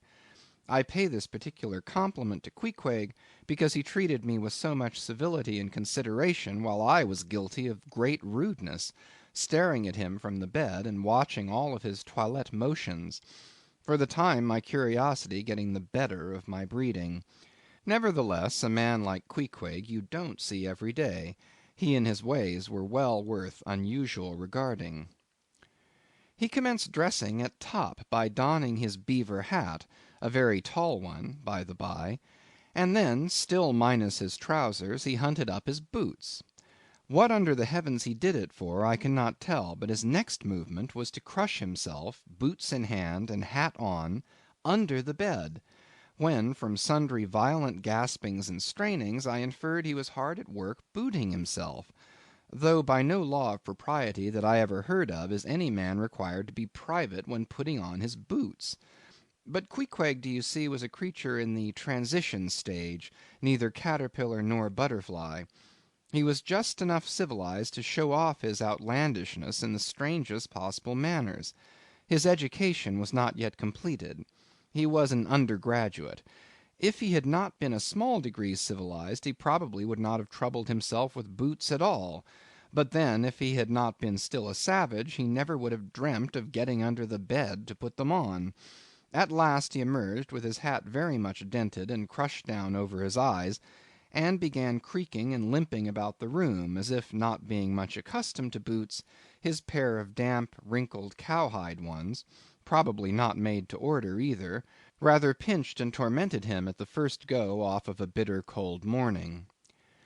Seeing now that there were no curtains to the window, and that the street being very narrow, the house opposite commanded a plain view into the room, and observing more and more the indecorous figure that Queequeg made, staving about with little else but his hat and boots on, I begged him as well as I could to accelerate his toilet somewhat, and particularly to get into his pantaloons as soon as possible. He complied, and then proceeded to wash himself. At that time in the morning any Christian would have washed his face, but Queequeg, to my amazement, contented himself with restricting his ablutions to his chest, arms, and hands. He then donned his waistcoat, and taking up a piece of hard soap on the washstand centre table, dipped it into water and commenced lathering his face. I was washing to see where he kept his razor, and lo and behold, he takes the harpoon from the bed corner, slips out the long wooden stock, unsheaths the head, wets it a little on his boot, and striding up to the bit of mirror against the wall, begins a vigorous scraping, or rather harpooning, of his cheeks. Thinks I, Queequeg, this is using Roger's best cutlery with a vengeance. Afterwards I wondered less at this operation when I came to know of what fine steel the head of a harpoon is made, and how exceedingly sharp the long straight edges are always kept. The rest of his toilet was soon achieved, and he proudly marched out of the room, wrapped up in his great pilot monkey jacket, and sporting his harpoon like a marshal's baton. Chapter 5. Breakfast. I quickly followed suit, and descending into the bar room, accosted the grinning landlord very pleasantly. I cherished no malice toward him, though he had been skylarking with me not a little in the matter of my bedfellow. However, a good laugh is a mighty good thing, and rather too scarce a good thing, the more's the pity. So if any one man in his own proper person affords stuff for a good joke to anybody, let him not be backward, but let him cheerfully allow himself to spend and be spent in that way. And the man that has anything bountifully laughable about him, be sure there is more in that man than you perhaps think for. The bar room was now full of the boarders who had been dropping in the night previous, and whom I had not as yet had a good look at. They were nearly all whalemen, chief mates, and second mates, and third mates, and sea carpenters, and sea coopers, and sea blacksmiths, and harpooneers, and ship keepers; a brown and brawny company with bosky beards, an unshorn shaggy set, all wearing monkey jackets for morning gowns. You could pretty plainly tell how long each one had been ashore. This young fellow's healthy cheek is like a sun-toasted pear in hue, and would seem to smell almost as musky. He can not have been 3 days landed from his Indian voyage. That man next him looks a few shades lighter; you might say a touch of satin wood is in him. In the complexion of a third still lingers a tropic tawn, but slightly bleached withal. He, doubtless, has tarried whole weeks ashore.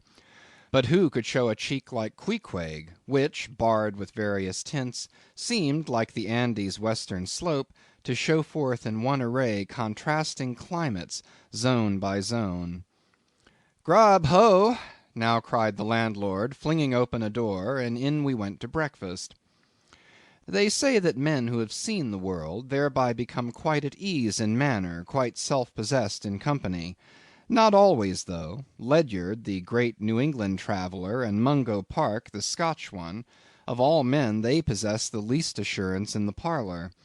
But perhaps the mere crossing of Siberia in a sledge drawn by dogs, as Ledyard did, or the taking of a long solitary walk on an empty stomach in the negro heart of Africa, which was the sum of poor Mungo's performances, this kind of travel, I say, may not be the very best mode of attaining a high social polish. Still, for the most part, that sort of thing is to be had anywhere. These reflections just here are occasioned by the circumstance that after we were all seated at the table, and I was preparing to hear some good stories about whaling, to my no small surprise, nearly every man maintained a profound silence. And not only that, but they looked embarrassed. Yes, here were a set of sea dogs, many of whom, without the slightest bashfulness, had boarded great whales on the high seas, entire strangers to them, and duelled them dead without winking; and yet here they sat at a social breakfast table, all of the same calling, all of kindred tastes, looking round as sheepishly at each other as though they had never been out of sight of some sheepfold among the Green Mountains. A curious sight, these bashful bears, these timid warrior whalemen. But as for Queequeg, why Queequeg sat there among them, at the head of the table too, it so chanced, as cool as an icicle. To be sure, I cannot say much for his breeding. His greatest admirer could not have cordially justified his bringing his harpoon into breakfast with him, and using it there without ceremony, reaching over the table with it to the imminent jeopardy of many heads, and grappling the beefsteaks toward him. But that was certainly very coolly done by him, and every one knows that in most people's estimation to do anything coolly is to do it genteelly. We will not speak of all Queequeg's peculiarities here, how he eschewed coffee and hot rolls, and applied his undivided attention to beefsteaks done rare. Enough that when breakfast was over he withdrew like the rest into the public room, lighted his tomahawk pipe, and was sitting there quietly digesting and smoking with his inseparable hat on, when I sallied out for a stroll. CHAPTER 6. The Street. If I had been astonished at first catching a glimpse of so outlandish an individual as Queequeg circulating among the polite society of a civilized town, that astonishment soon departed upon taking my first daylight stroll through the streets of New Bedford. In thoroughfares nigh the docks, any considerable seaport will frequently offer to view the queerest looking nondescripts from foreign parts. Even in Broadway and Chestnut streets, Mediterranean mariners will sometimes jostle the affrighted ladies. Regent street is not unknown to Lascars and Malays; and at Bombay, in the Apollo Green, live Yankees have often scared the natives. But New Bedford beats all Water street and Wapping. In these last mentioned haunts you see only sailors, but in New Bedford actual cannibals stand chatting at street corners, savages outright, many of whom yet carry on their bones unholy flesh. It makes a stranger stare.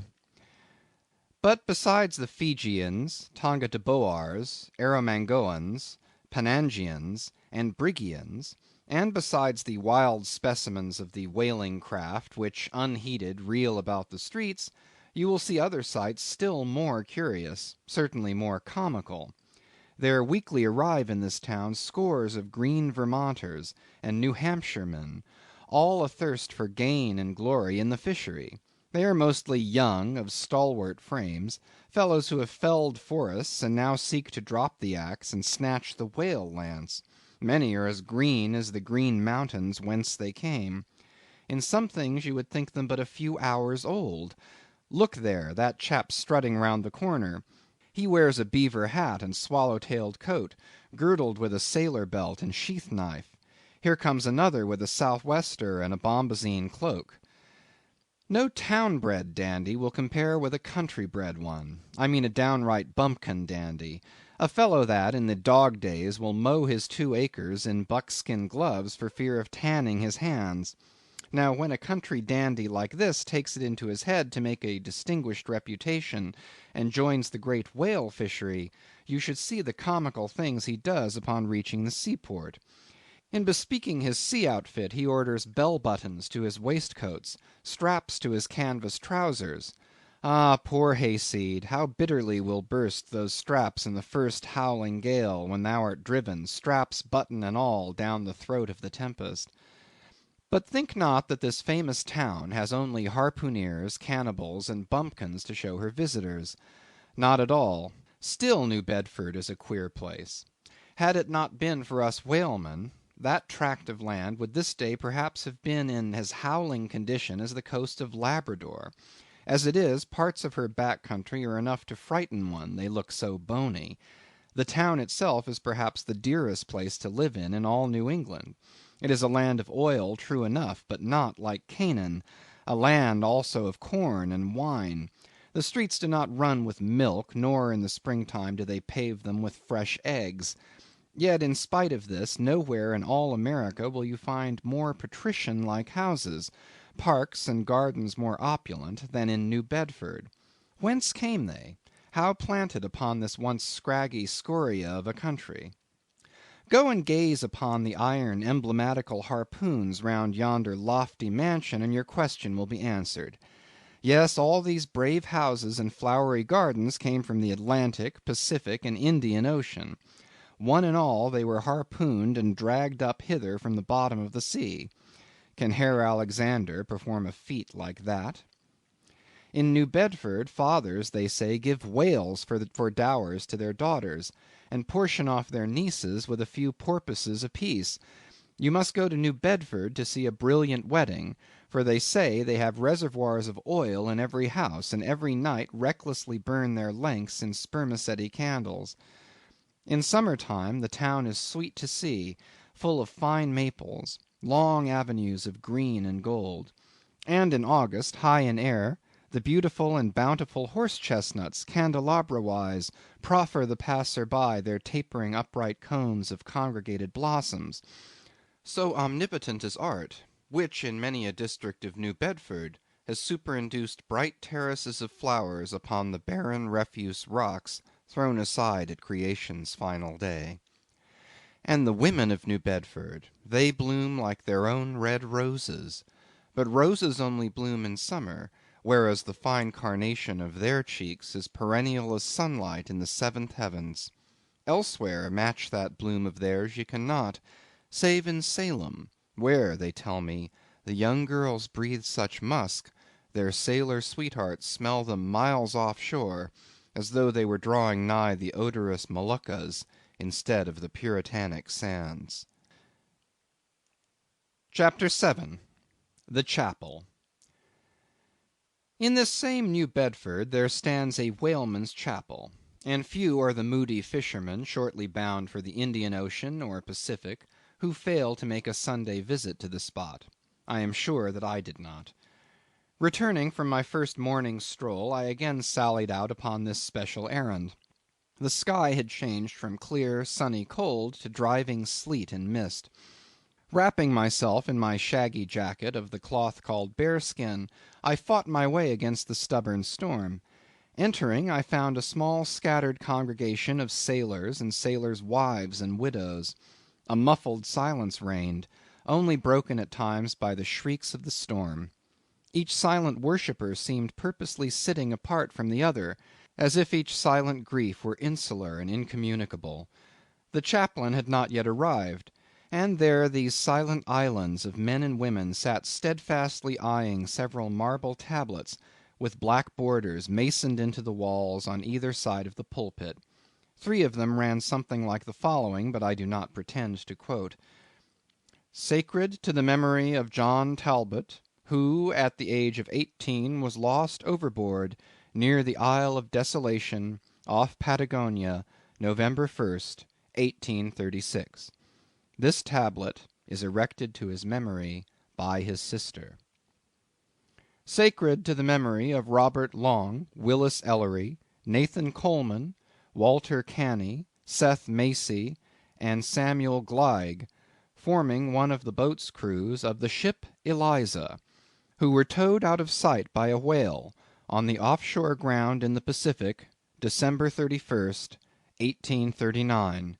This marble is here placed by their surviving shipmates.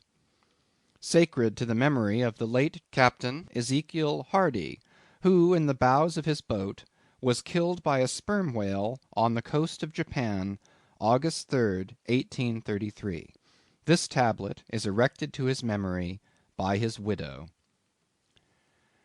Shaking off the sleet from my ice-glazed hat and jacket, I seated myself near the door, and turning sideways was surprised to see Queequeg near me.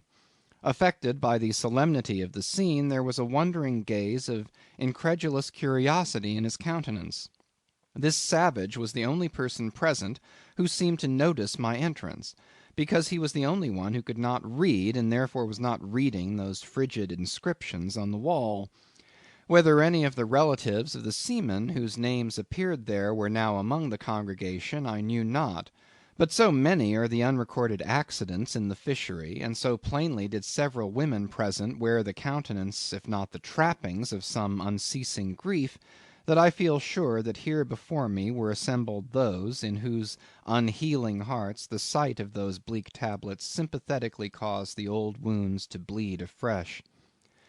Oh, ye whose dead lie buried beneath the green grass, who, standing among flowers, can say, Here, here lies my beloved, you know not the desolation that broods in bosoms like these.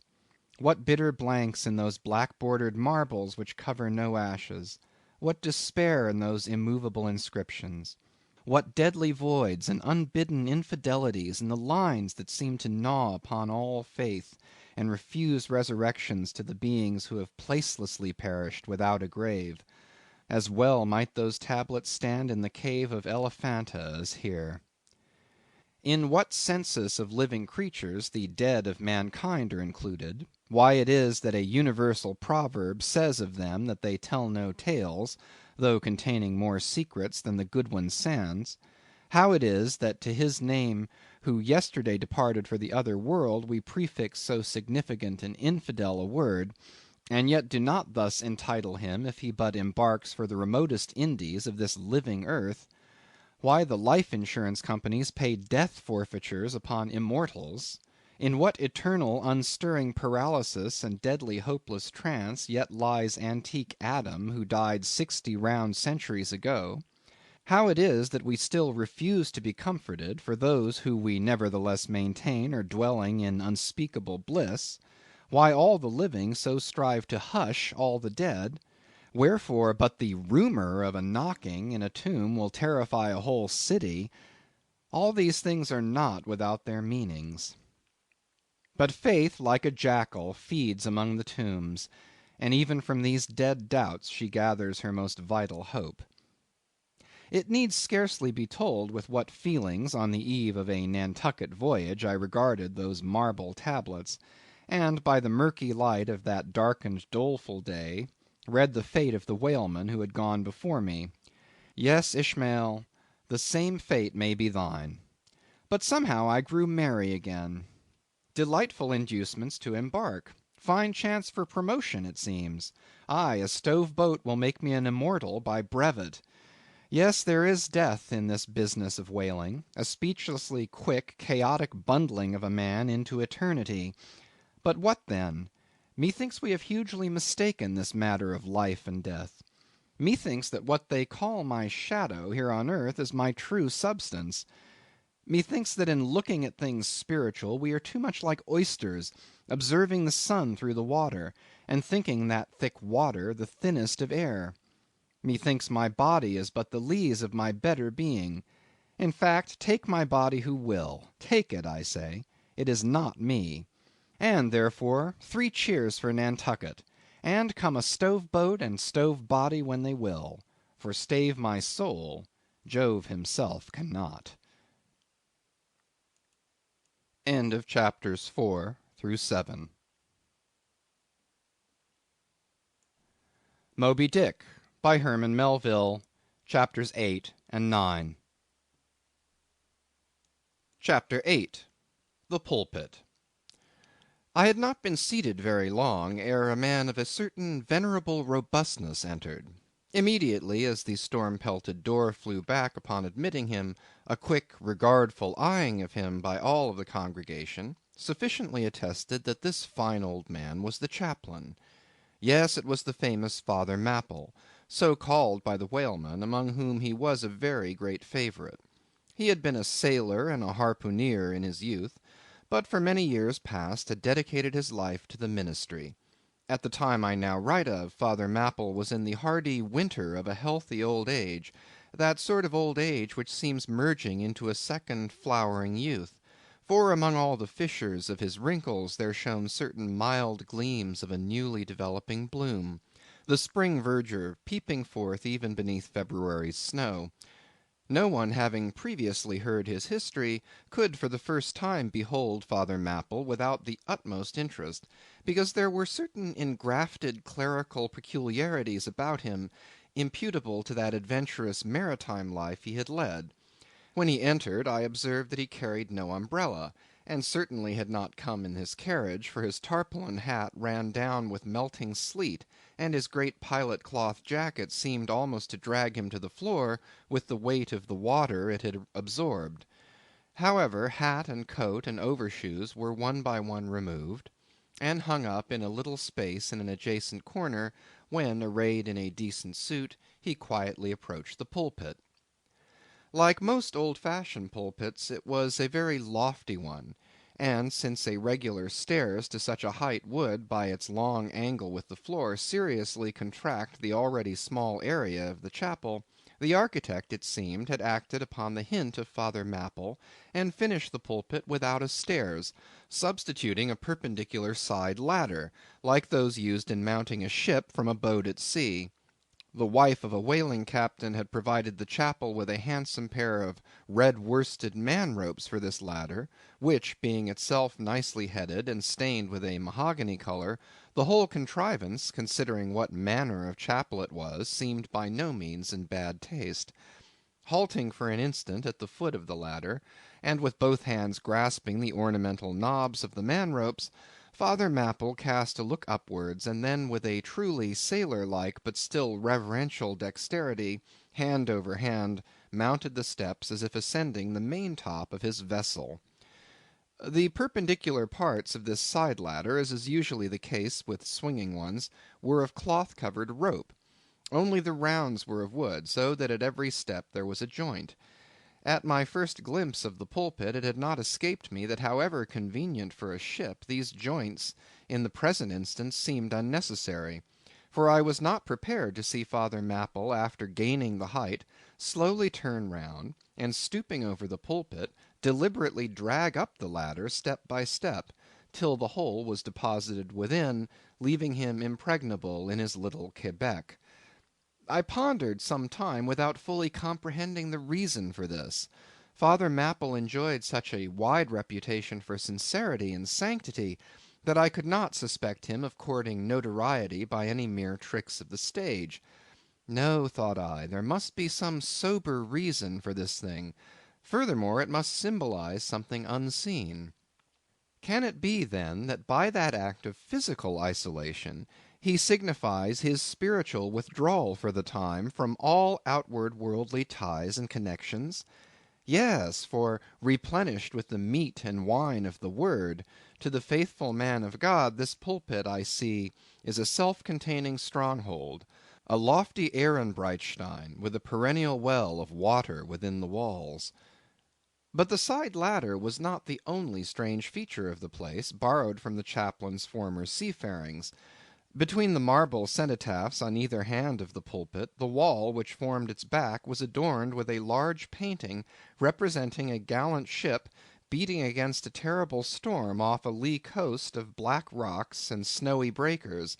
But high above the flying scud and dark rolling clouds there floated a little isle of sunlight, from which beamed forth an angel's face, and this bright face shed a distinct spot of radiance upon the ship's tossed deck, something like that silver plate now inserted into the Victory's plank where Nelson fell.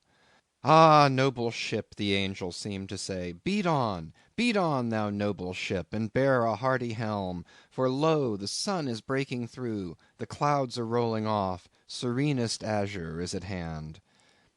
Nor was the pulpit itself without a trace of the same sea taste that had achieved the ladder in the picture. Its panelled front was in the likeness of a ship's bluff bows, and the Holy Bible rested on a projecting piece of scroll-work fashioned after a ship's fiddle-headed beak. What could be more full of meaning? For the pulpit is ever this earth's foremost part, all the rest comes in its rear. The pulpit leads the world. From thence it is the storm of God's quick wrath is first descried, and the bow must bear the earliest brunt. From thence it is the God of breezes, fair or foul, is first invoked for favourable winds. Yes, the world's a ship on its passage out, and not a voyage complete, and the pulpit is its prow. Chapter 9. The Sermon. Father Mapple rose, and in a mild voice of unassuming authority ordered the scattered people to condense. Starboard gangway there, side away to larboard, larboard gangway to starboard, midships, midships. There was a low rumbling of heavy sea boots among the benches, and a still slighter shuffling of women's shoes, and all was quiet again, and every eye on the preacher. He paused a little, then kneeling in the pulpit's bows, folded his large brown hands across his chest, uplifted his closed eyes, and offered a prayer so deeply devout that he seemed kneeling and praying at the bottom of the sea. This ended in prolonged solemn tones like the continual tolling of a bell in a ship that is foundering at sea in a fog.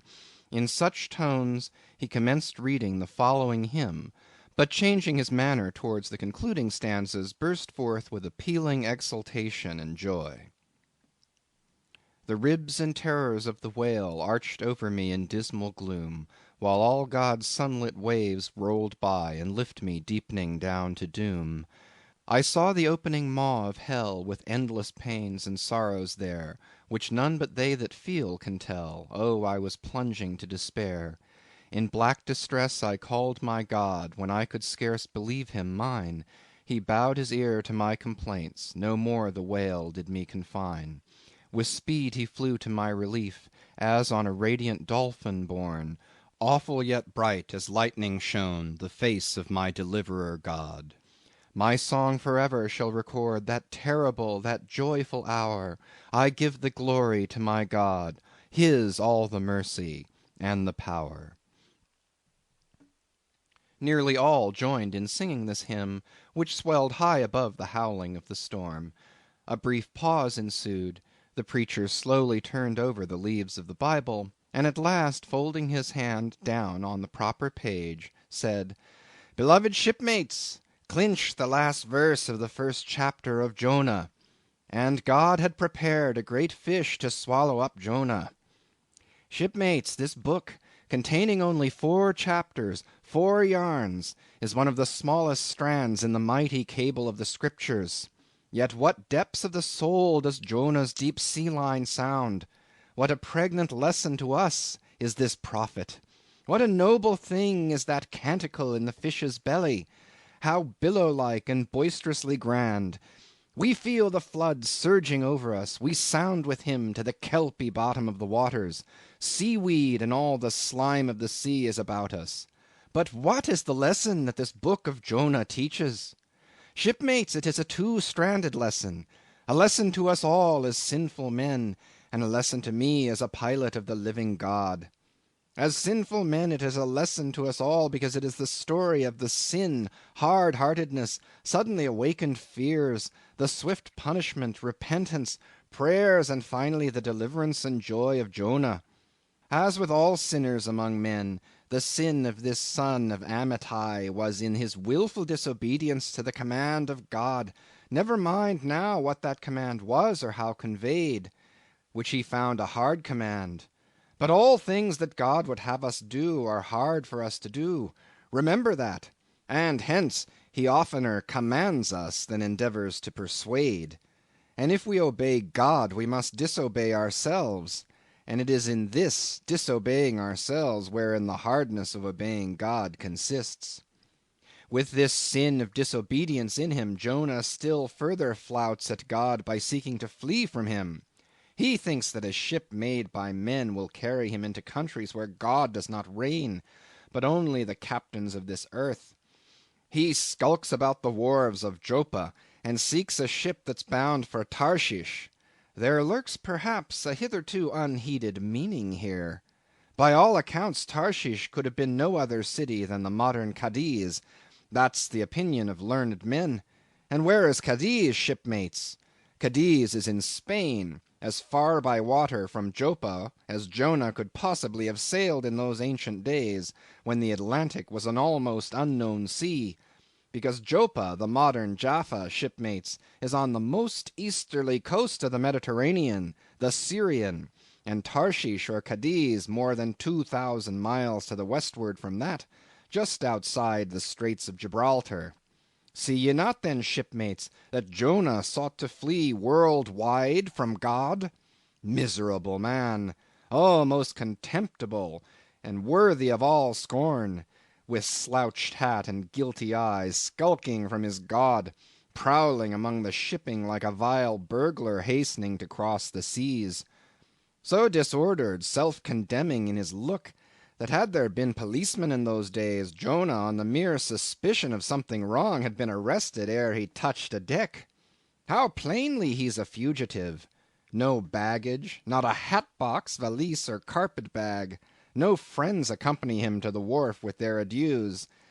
At last, after much dodging search, he finds the Tarshish ship receiving the last items of her cargo, and as he steps on board to see its captain in the cabin, all the sailors, for the moment, desist from hoisting in the goods to mark the stranger's evil eye. Jonah sees this, but in vain he tries to look all ease and confidence. In vain essays his wretched smile. Strong intuitions of the men assure the mariners he can be no innocent. In their gamesome but still serious way, one whispers to the other, "Jack, he's robbed a widow," or "Joe, d'ye mark him, he's a bigamist," or "Harry, lad, I guess he's the adulterer that broke jail in old Gomorrah, or belike one of the missing murderers from Sodom." Another runs to read the bill that's stuck against the spile upon the wharf to which the ship is moored, offering 500 gold coins for the apprehension of a parricide, and containing a description of his person. He reads and looks from Jonah to the bill, while all his sympathetic shipmates now crowd round Jonah, prepared to lay their hands upon him. Frightened Jonah trembles, and summoning all his boldness to his face, only looks so much the more a coward. He will not confess himself suspected, but that itself is strong suspicion. So he makes the best of it, and when the sailors find him not to be the man that is advertised, they let him pass, and he descends into the cabin. "Who's there?" cries the captain at his busy desk, hurriedly making out his papers for the customs. "Who's there?" Oh, how that harmless question mangles Jonah. For the instant he almost turns to flee again, but he rallies. "I seek a passage in this ship to Tarshish. How soon sail ye, sir?" Thus far the busy captain had not looked up to Jonah, though the man now stands before him, but no sooner does he hear that hollow voice than he darts a scrutinizing glance. "We sail with the next coming tide," at last he slowly answered, still intently eyeing him. "No sooner, sir?" "Soon enough for any honest man that goes a passenger." Ha! Jonah, that's another stab. But he swiftly calls away the captain from the scent. "I'll sail with ye," he says. "The passage money, how much is that? I'll pay now." For it is particularly written, shipmates, as if it were a thing not to be overlooked in this history, that he paid the fare thereof ere the craft did sail. And taken with the context, this is full of meaning. Now Jonah's captain, shipmates, was one whose discernment detects crime in any, but whose cupidity exposes it only in the penniless. In this world, shipmates, sin that pays its way can travel freely, and without a passport; whereas virtue, if a pauper, is stopped at all frontiers. So Jonah's captain prepares to test the length of Jonah's purse, ere he judge him openly. He charges him thrice the usual sum, and it's assented to. Then the captain knows that Jonah is a fugitive, but at the same time resolves to help a flight that paves its rear with gold. Yet when Jonah fairly takes out his purse, prudent suspicion still molests the captain. He rings every coin to find a counterfeit. Not a forger, anyway, he mutters, and Jonah is put down for his passage. Point out my stateroom, sir, says Jonah now. I'm travel weary. I need sleep. Thou look'st like it, says the captain. There's thy room. Jonah enters, and would lock the door, but the lock contains no key.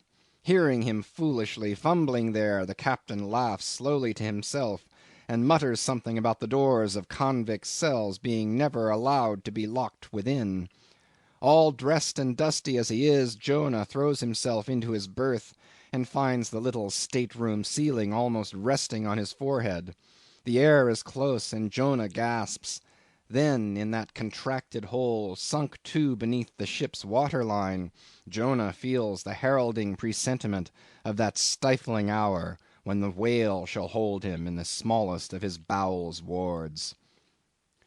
Screwed at its axis against the side, a swinging lamp slightly oscillates in Jonah's room, and the ship heeling over towards the wharf, with the weight of the last bales received, the lamp, flame and all, though in slight motion, still maintains a permanent obliquity with reference to the room, though in truth infallibly straight itself, it but made obvious the false lying levels among which it hung.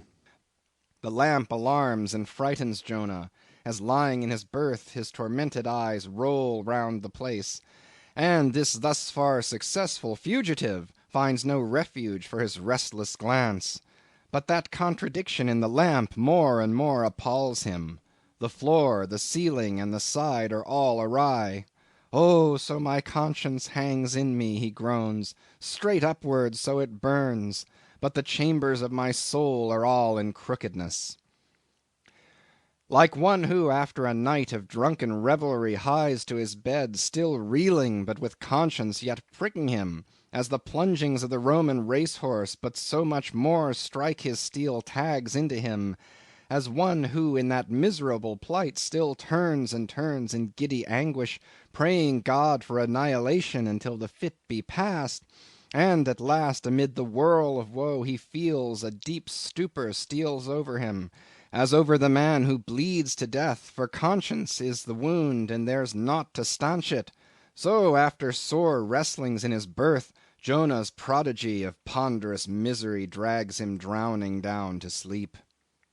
And now the time of tide has come, the ship casts off her cables, and from the deserted wharf the uncheered ship for Tarshish, all careening, glides to sea. That ship, my friends, was the first of recorded smugglers. The contraband was Jonah. But the sea rebels. He will not bear the wicked burden. A dreadful storm comes on. The ship is like to break. But now, when the boatswain calls all hands to lighten her, when boxes, bales, and jars are clattering overboard, when the wind is shrieking and the men are yelling, and every plank thunders with trampling feet right over Jonah's head, in all this raging tumult, Jonah sleeps his hideous sleep. He sees no black sky and raging sea, feels not the reeling timbers, and little hears he or heeds he the far rush of the mighty whale, which even now with open mouth is cleaving the seas after him. Aye, shipmates, Jonah was gone down into the sides of the ship, a berth in the cabin as I have taken it, and was fast asleep. But the frightened master comes to him, and shrieks in his dead ear, "What meanest thou, O sleeper? Arise!" Startled from his lethargy by that direful cry, Jonah staggers to his feet, and stumbling to the deck, grasps a shroud to look out upon the sea. But at that moment he is sprung upon by a panther billow leaping over the bulwarks. Wave after wave thus leaps on to the ship, and finding no speedy vent, runs roaring fore and aft, till the mariners come nigh to drowning while yet afloat. And ever, as the white moon shows her affrighted face from the steep gullies in the blackness overhead, aghast Jonah sees the rearing bowsprit pointing high upward, but soon beat downward again towards the tormented deep. Terrors upon terrors run shouting through his soul. In all his cringing attitudes, the god fugitive is now too plainly known. The sailors mark him, more and more certain grow their suspicions of him, and at last, fully to test the truth, by referring the whole matter to high heaven, they fall to casting lots, to see for whose cause this great tempest was upon him. The lot is Jonah's. That discovered, then how furiously they mob him with their questions. What is thine occupation? Whence comest thou? Thy country? What people? But mark now, shipmates, the behavior of poor Jonah. The eager mariners but ask him who he is and where from, whereas they not only receive an answer to those questions, but likewise another answer to a question not put by them, but the unsolicited answer is forced from Jonah by the hard hand of God that is upon him. I am a Hebrew, he cries, and then, I fear the Lord God of heaven who hath made the sea and the dry land. Fear him, O Jonah. Aye, well mightst thou fear the Lord God then. Straightway he now goes on to make a full confession, whereupon the mariners became more and more appalled, but still are pitiful. For when Jonah, not yet supplicating God for mercy, since he but too well knew the darkness of his deserts, when wretched Jonah cries out to them to take him and cast him forth into the sea, for he knew that it was for his sake this great tempest was upon them, they mercifully turn from him, and seek by other means to save the ship. But all in vain. The indignant gale howls louder, and then, with one hand raised invokingly to God, with the other they not unreluctantly lay hold of Jonah. And now behold Jonah taken up as an anchor and dropped into the sea, when instantly an oily calmness floats out from the east, and the sea is still as Jonah carries down the gale with him, leaving smooth water behind.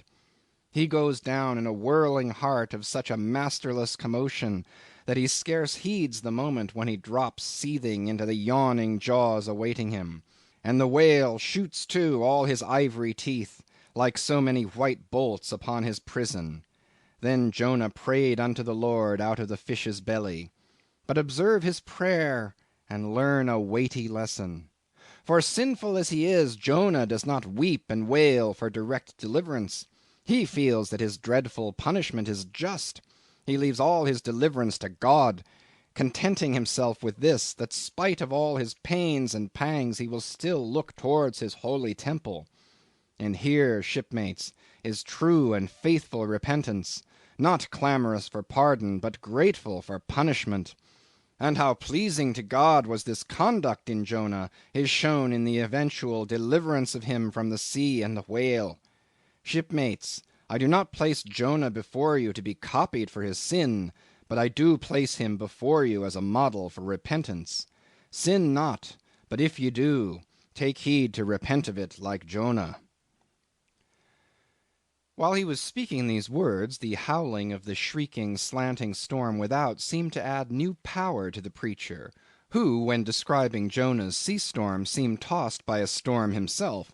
His deep chest heaved as with a ground-swell, his tossed arms seemed the warring elements at work, and the thunders that rolled away from off his swarthy brow, and the light leaping from his eye, made all his simple hearers look on him with a quick fear that was strange to them.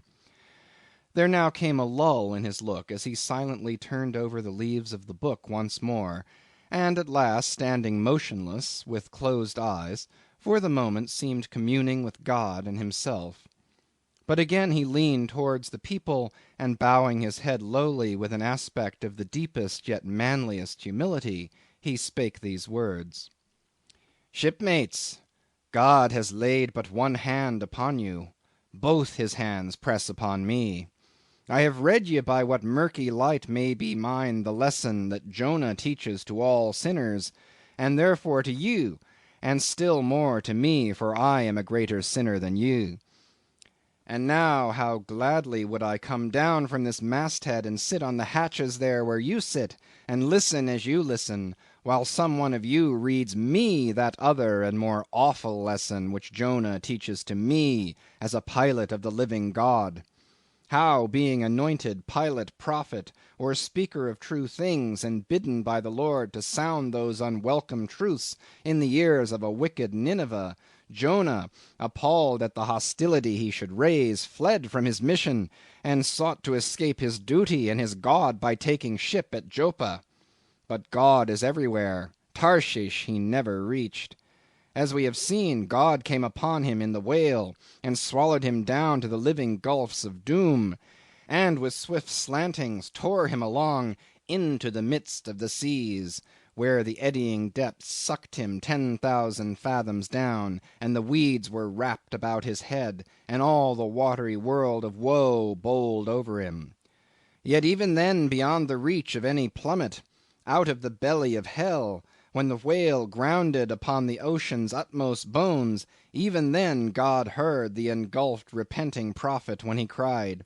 Then God spake unto the fish, and from the shuddering cold and blackness of the sea the whale came breaching up towards the warm and pleasant sun, and all the delights of air and earth, and vomited out Jonah upon the dry land, when the word of the Lord came a second time. And Jonah, bruised and beaten, his ears, like two sea-shells, still multitudinously murmuring of the ocean, Jonah did the Almighty's bidding. And what was that, shipmates? To preach the truth to the face of falsehood. That was it. This, shipmates, is the other lesson, and woe to that pilot of the living God who slights it. Woe to him whom this world charms from gospel duty. Woe to him who seeks to pour oil upon the waters when God has brewed them into a gale. Woe to him who seeks to please rather than to appall. Woe to him whose good name is more to him than goodness. Woe to him who in this world courts not dishonor. Woe to him who would not be true, even though to be false were salvation. Yea, woe to him who, as the great pilot Paul has it, while preaching to others is himself a castaway. He dropped and fell away from himself for a moment, then lifting his face to them again, showed a deep joy in his eyes as he cried out with a heavenly enthusiasm, "But oh, shipmates, on the starboard hand of every woe there is a sure delight, and higher the top of that delight than the bottom of the woe is deep. Is not the main truck higher than the kelson is low? Delight is to him, a far, far upward and inward delight, who against the proud gods and commodores of this earth ever stands forth his own inexorable self. Delight is to him whose strong arms yet support him, when the ship of this base, treacherous world has gone down beneath him. Delight it is to him who gives no quarter in the truth, and kills, burns, and destroys all sin, though he pluck it out from under the robes of senators and judges. Delight, topgallant delight is to him who acknowledges no law or lord but the Lord his God, and is only a patriot to heaven. Delight is to him whom all the waves of the billows of the seas and the boisterous mob can never shake from this sure keel of the ages. An eternal delight and deliciousness will be his, who, coming to lay him down, can say with his final breath, O Father, chiefly known to me by thy rod, mortal or immortal, here I die. I have striven to be thine, more than to be this world's or mine own. Yet this is nothing. I leave eternity to thee. For what is man that he should live out the lifetime of his God? He said no more, but slowly waving a benediction, covered his face with his hands, and so remained kneeling till all the people had departed, and he was left alone in the place. End of chapters 8 and 9. Moby Dick, by Herman Melville, chapters 10 through 12. Chapter 10. A Bosom Friend. Returning to the Spouter Inn from the chapel, I found Queequeg there quite alone, he having left the chapel before the benediction some time. He was sitting on a bench before the fire, with his feet on the stove hearth, and in one hand was holding close to his face that little negro idol of his, peering hard into its face, and with a jackknife gently whittling away at its nose, meanwhile humming to himself in his heathenish way. But being now interrupted, he put up the image, and pretty soon going to the table, took up a large book there, and placing it on his lap, began counting the pages with deliberate regularity, at every 50th page, as I fancied, stopping a moment, looking vacantly around him, and giving utterance to a long-drawn gurgling whistle of astonishment. He would then begin again at the next 50, seeming to commence at the number 1 each time, as though he could not count more than 50, and it was only by such a large number of 50s being found together that his astonishment at the multitude of pages was excited. With much interest I sat watching him. Savage though he was, and hideously marred about the face, at least to my taste, his countenance yet had something in it which was by no means disagreeable. You cannot hide the soul. Through all his unearthly tattooings, I thought I saw the traces of a simple, honest heart, and in his large, deep eyes, fiery black and bold, there seemed tokens of a spirit that would dare 1,000 devils. And besides all this, there was a certain lofty bearing about the pagan, which even his uncouthness could not altogether maim. He looked like a man who had never cringed and had never had a creditor. Whether it was, too, that his head being shaved, his forehead was drawn out in freer and brighter relief, and looked more expansive than it otherwise would, this I will not venture to decide, but certain it was his head was phrenologically an excellent one. It may seem ridiculous, but it reminded me of General Washington's head, as seen in the popular busts of him. It had the same long, regularly graded, retreating slope from above the brows, which were likewise very projecting, like two long promontories thickly wooded on top. Queequeg was George Washington cannibalistically developed. Whilst I was thus closely scanning him, half pretending meanwhile to be looking out at the storm from the casement, he never heeded my presence, never troubled himself with so much as a single glance, but appeared wholly occupied with counting the pages of the marvellous book. Considering how sociably we had been sleeping together the night previous, and especially considering the affectionate arm I had found thrown over me waking in the morning, I thought this indifference of his very strange. But savages are strange beings. At times you do not know exactly how to take them. At first they are overawing. Their calm self-collectedness of simplicity seems a Socratic wisdom. I had noticed also that Queequeg never consorted at all, or but very little, with the other seamen in the inn. He made no advances whatever, appeared to have no desire to enlarge the circle of his acquaintances. All this struck me as mighty singular, yet upon second thoughts there was something almost sublime in it.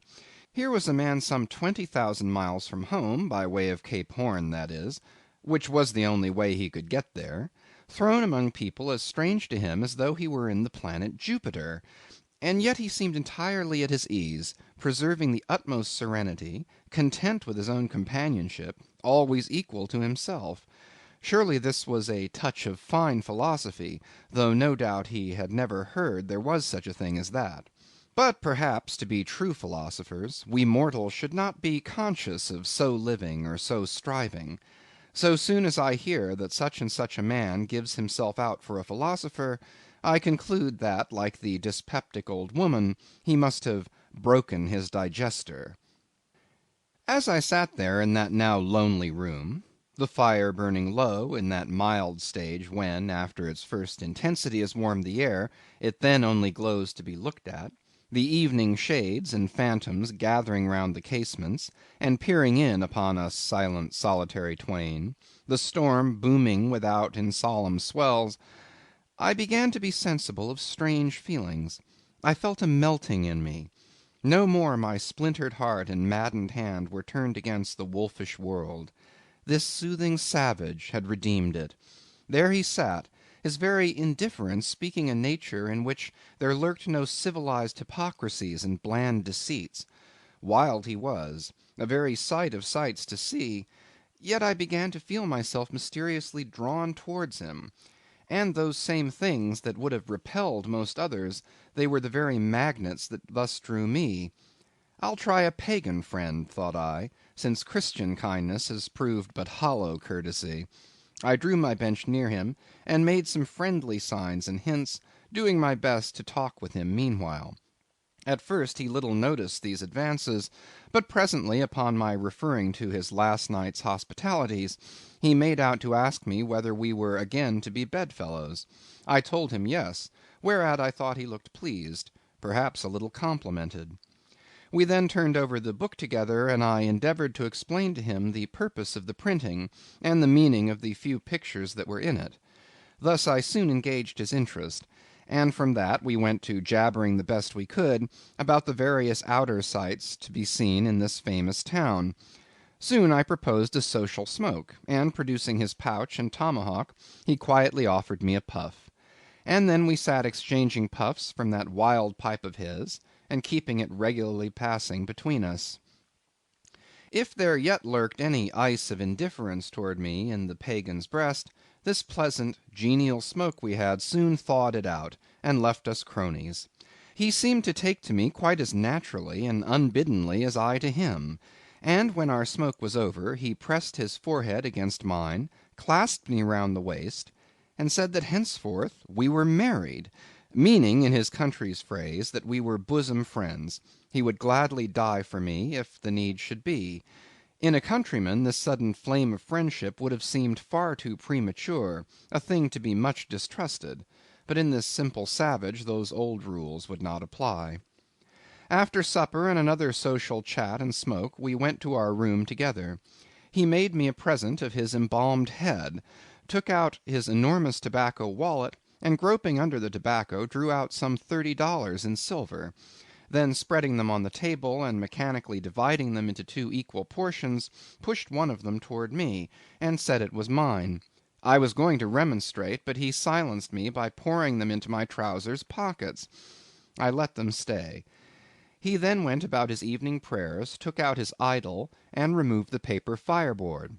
By certain signs and symptoms, I thought he seemed anxious for me to join him; but well knowing what was to follow, I deliberated a moment whether, in case he invited me, I would comply or otherwise. I was a good Christian, born and bred in the bosom of the infallible Presbyterian Church. How then could I unite with this wild idolater in worshipping his piece of wood? But what is worship, thought I? Do you suppose now, Ishmael, that the magnanimous God of heaven and earth, pagans and all included, can possibly be jealous of an insignificant bit of black wood? Impossible. But what is worship? To do the will of God, that is worship. And what is the will of God? To do to my fellow man what I would have my fellow man do to me, that is the will of God. Now Queequeg is my fellow man, and what do I wish that this Queequeg would do to me? Why, unite with me in my particular Presbyterian form of worship. Consequently, I must then unite with him in his. Ergo, I must turn idolater. So I kindled the shavings, helped prop up the innocent little idol, offered him burnt biscuit with Queequeg, salaamed before him twice or thrice, kissed his nose, and that done, we undressed and went to bed, at peace with our own consciences and all the world. But we did not go to sleep without some little chat. How it is I know not, but there is no place like a bed for confidential disclosures between friends.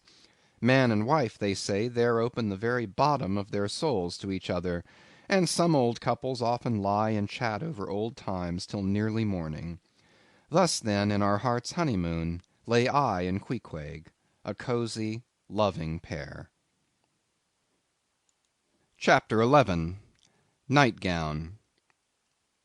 We had lain thus in bed, chatting and napping at short intervals, and Queequeg now and then affectionately throwing his brown tattooed legs over mine, and then drawing them back, so entirely sociable and free and easy were we, when at last, by reason of our confabulations, what little nappishness remained in us altogether departed, and we felt like getting up again, though daybreak was yet some way down the future.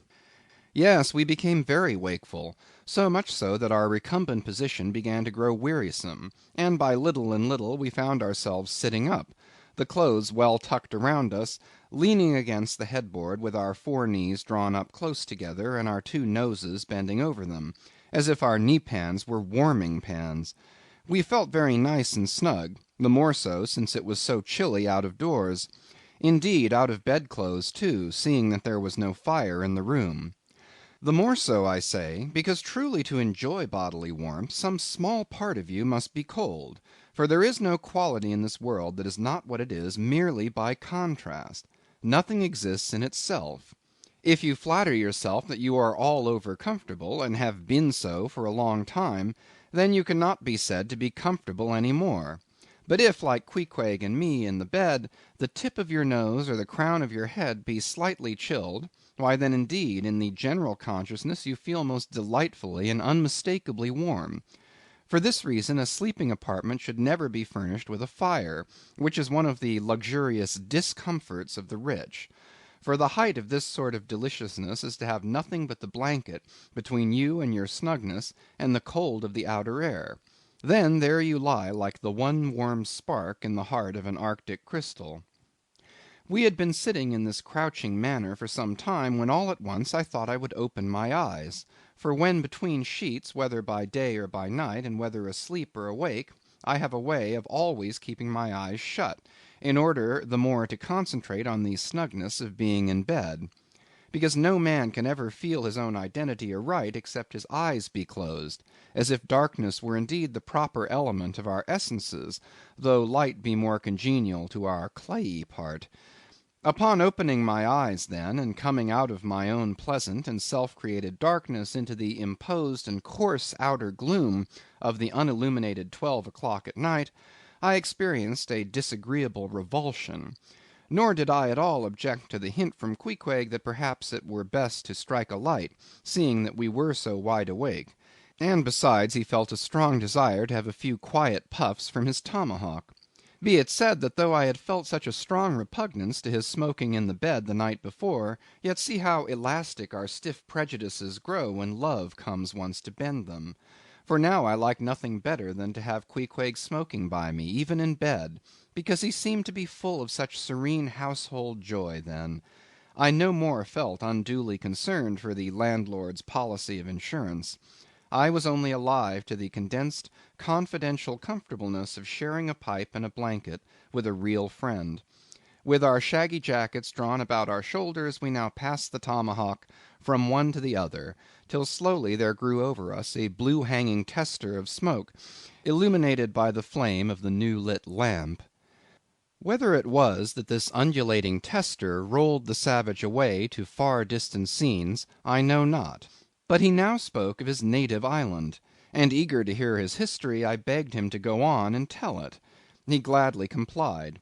Though at the time I but ill comprehended not a few of his words, yet subsequent disclosures, when I had become more familiar with his broken phraseology, now enable me to present the whole story, such as it may prove, in the mere skeleton I give. Chapter 12. Biographical. Queequeg was a native of Rokovoko, an island far away to the west and south. It is not down in any map. True places never are. When a new-hatched savage, running wild about his native woodlands in a grass clout, followed by the nibbling goats as if he were a green sapling, even then in Queequeg's ambitious soul lurked a strong desire to see something more of Christendom than a specimen whaler or two. His father was a high chief, a king; his uncle a high priest; and on the maternal side he boasted aunts who were the wives of unconquerable warriors. There was excellent blood in his veins, royal stuff, though sadly vitiated, I fear, by the cannibal propensity he nourished in his untutored youth. A Sag Harbor ship visited his father's bay, and Queequeg sought a passage to the Christian lands. But the ship, having her full complement of seamen, spurned his suit, and not all the king his father's influence could prevail. But Queequeg vowed a vow. Alone in his canoe he paddled off to a distant strait, which he knew the ship must pass through when she quitted the island. On one side was a coral reef, on the other a low tongue of land, covered with mangrove thickets that grew out into the water. Hiding his canoe, still afloat, among these thickets, with its prow seaward, he sat down in the stern, paddle low in hand, and when the ship was gliding by, like a flash he darted out, gained her side, and with one backward dash of his foot, capsized and sank the canoe, climbed up the chains, and throwing himself at full length upon the deck, grappled a ringbolt there, and swore not to let go, though hacked in pieces. In vain the captain threatened to throw him overboard, suspended a cutlass over his naked wrists. Queequeg was the son of a king, and Queequeg budged not. Struck by his desperate dauntlessness, and his wild desire to visit Christendom, the captain at last relented, and told him he might make himself at home. But this fine young savage, this sea Prince of Wales, never saw the captain's cabin. They put him down among the sailors, and made a whaleman of him. But like Czar Peter, content to toil in the shipyards of foreign cities, Queequeg disdained no seeming ignominy, if thereby he might happily gain the power of enlightening his untutored countrymen. For at bottom, so he told me, he was actuated by a profound desire to learn among the Christians the arts whereby to make his people still happier than they were, and more than that, still better than they were. But alas, the practices of whalemen soon convinced him that even Christians could be both miserable and wicked, infinitely more so than all his father's heathens. Arrived at last in old Sag Harbor, and seeing what the sailors did there, and going on to Nantucket, and seeing how they spent their wages in that place also, poor Queequeg gave it up for lost. Thought he, it's a wicked world in all meridians. I'll die a pagan. And thus, an old idolater at heart, he yet lived among these Christians, wore their clothes, and tried to talk their gibberish. Hence the queer ways about him, though now some time from home. By hints I asked him whether he did not propose going back, and having a coronation, since he might now consider his father dead and gone, he being very old and feeble at the last accounts. He answered no, not yet, and added that he was fearful Christianity, or rather Christians, had unfitted him for ascending the pure and undefiled throne of 30 pagan kings before him. But by and by, he said, he would return, as soon as he felt himself baptized again. For the nonce, however, he proposed to sail about, and sow his wild oats in all 4 oceans. They had made a harpooner of him, and that barbed iron was in lieu of a scepter now. I asked him what might be his immediate purpose touching his future movements. He answered to go to sea again, in his old vocation. Upon this, I told him that whaling was my own design, and informed him of my intention to sail out of Nantucket, as being the most promising port for an adventurous whaleman to embark from. He at once resolved to accompany me to that island, ship aboard the same vessel, get into the same watch, the same boat, the same mess with me; in short, to share my every hap; with both my hands in his, boldly dip into the potluck of both worlds.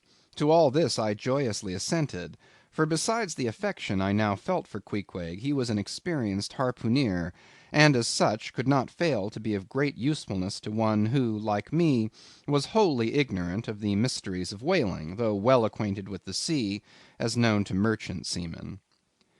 His story being ended with his pipe's last dying puff, Queequeg embraced me, pressed his forehead against mine, and blowing out the light, we rolled over from each other this way and that, and very soon were sleeping. End of chapters 10 through 12.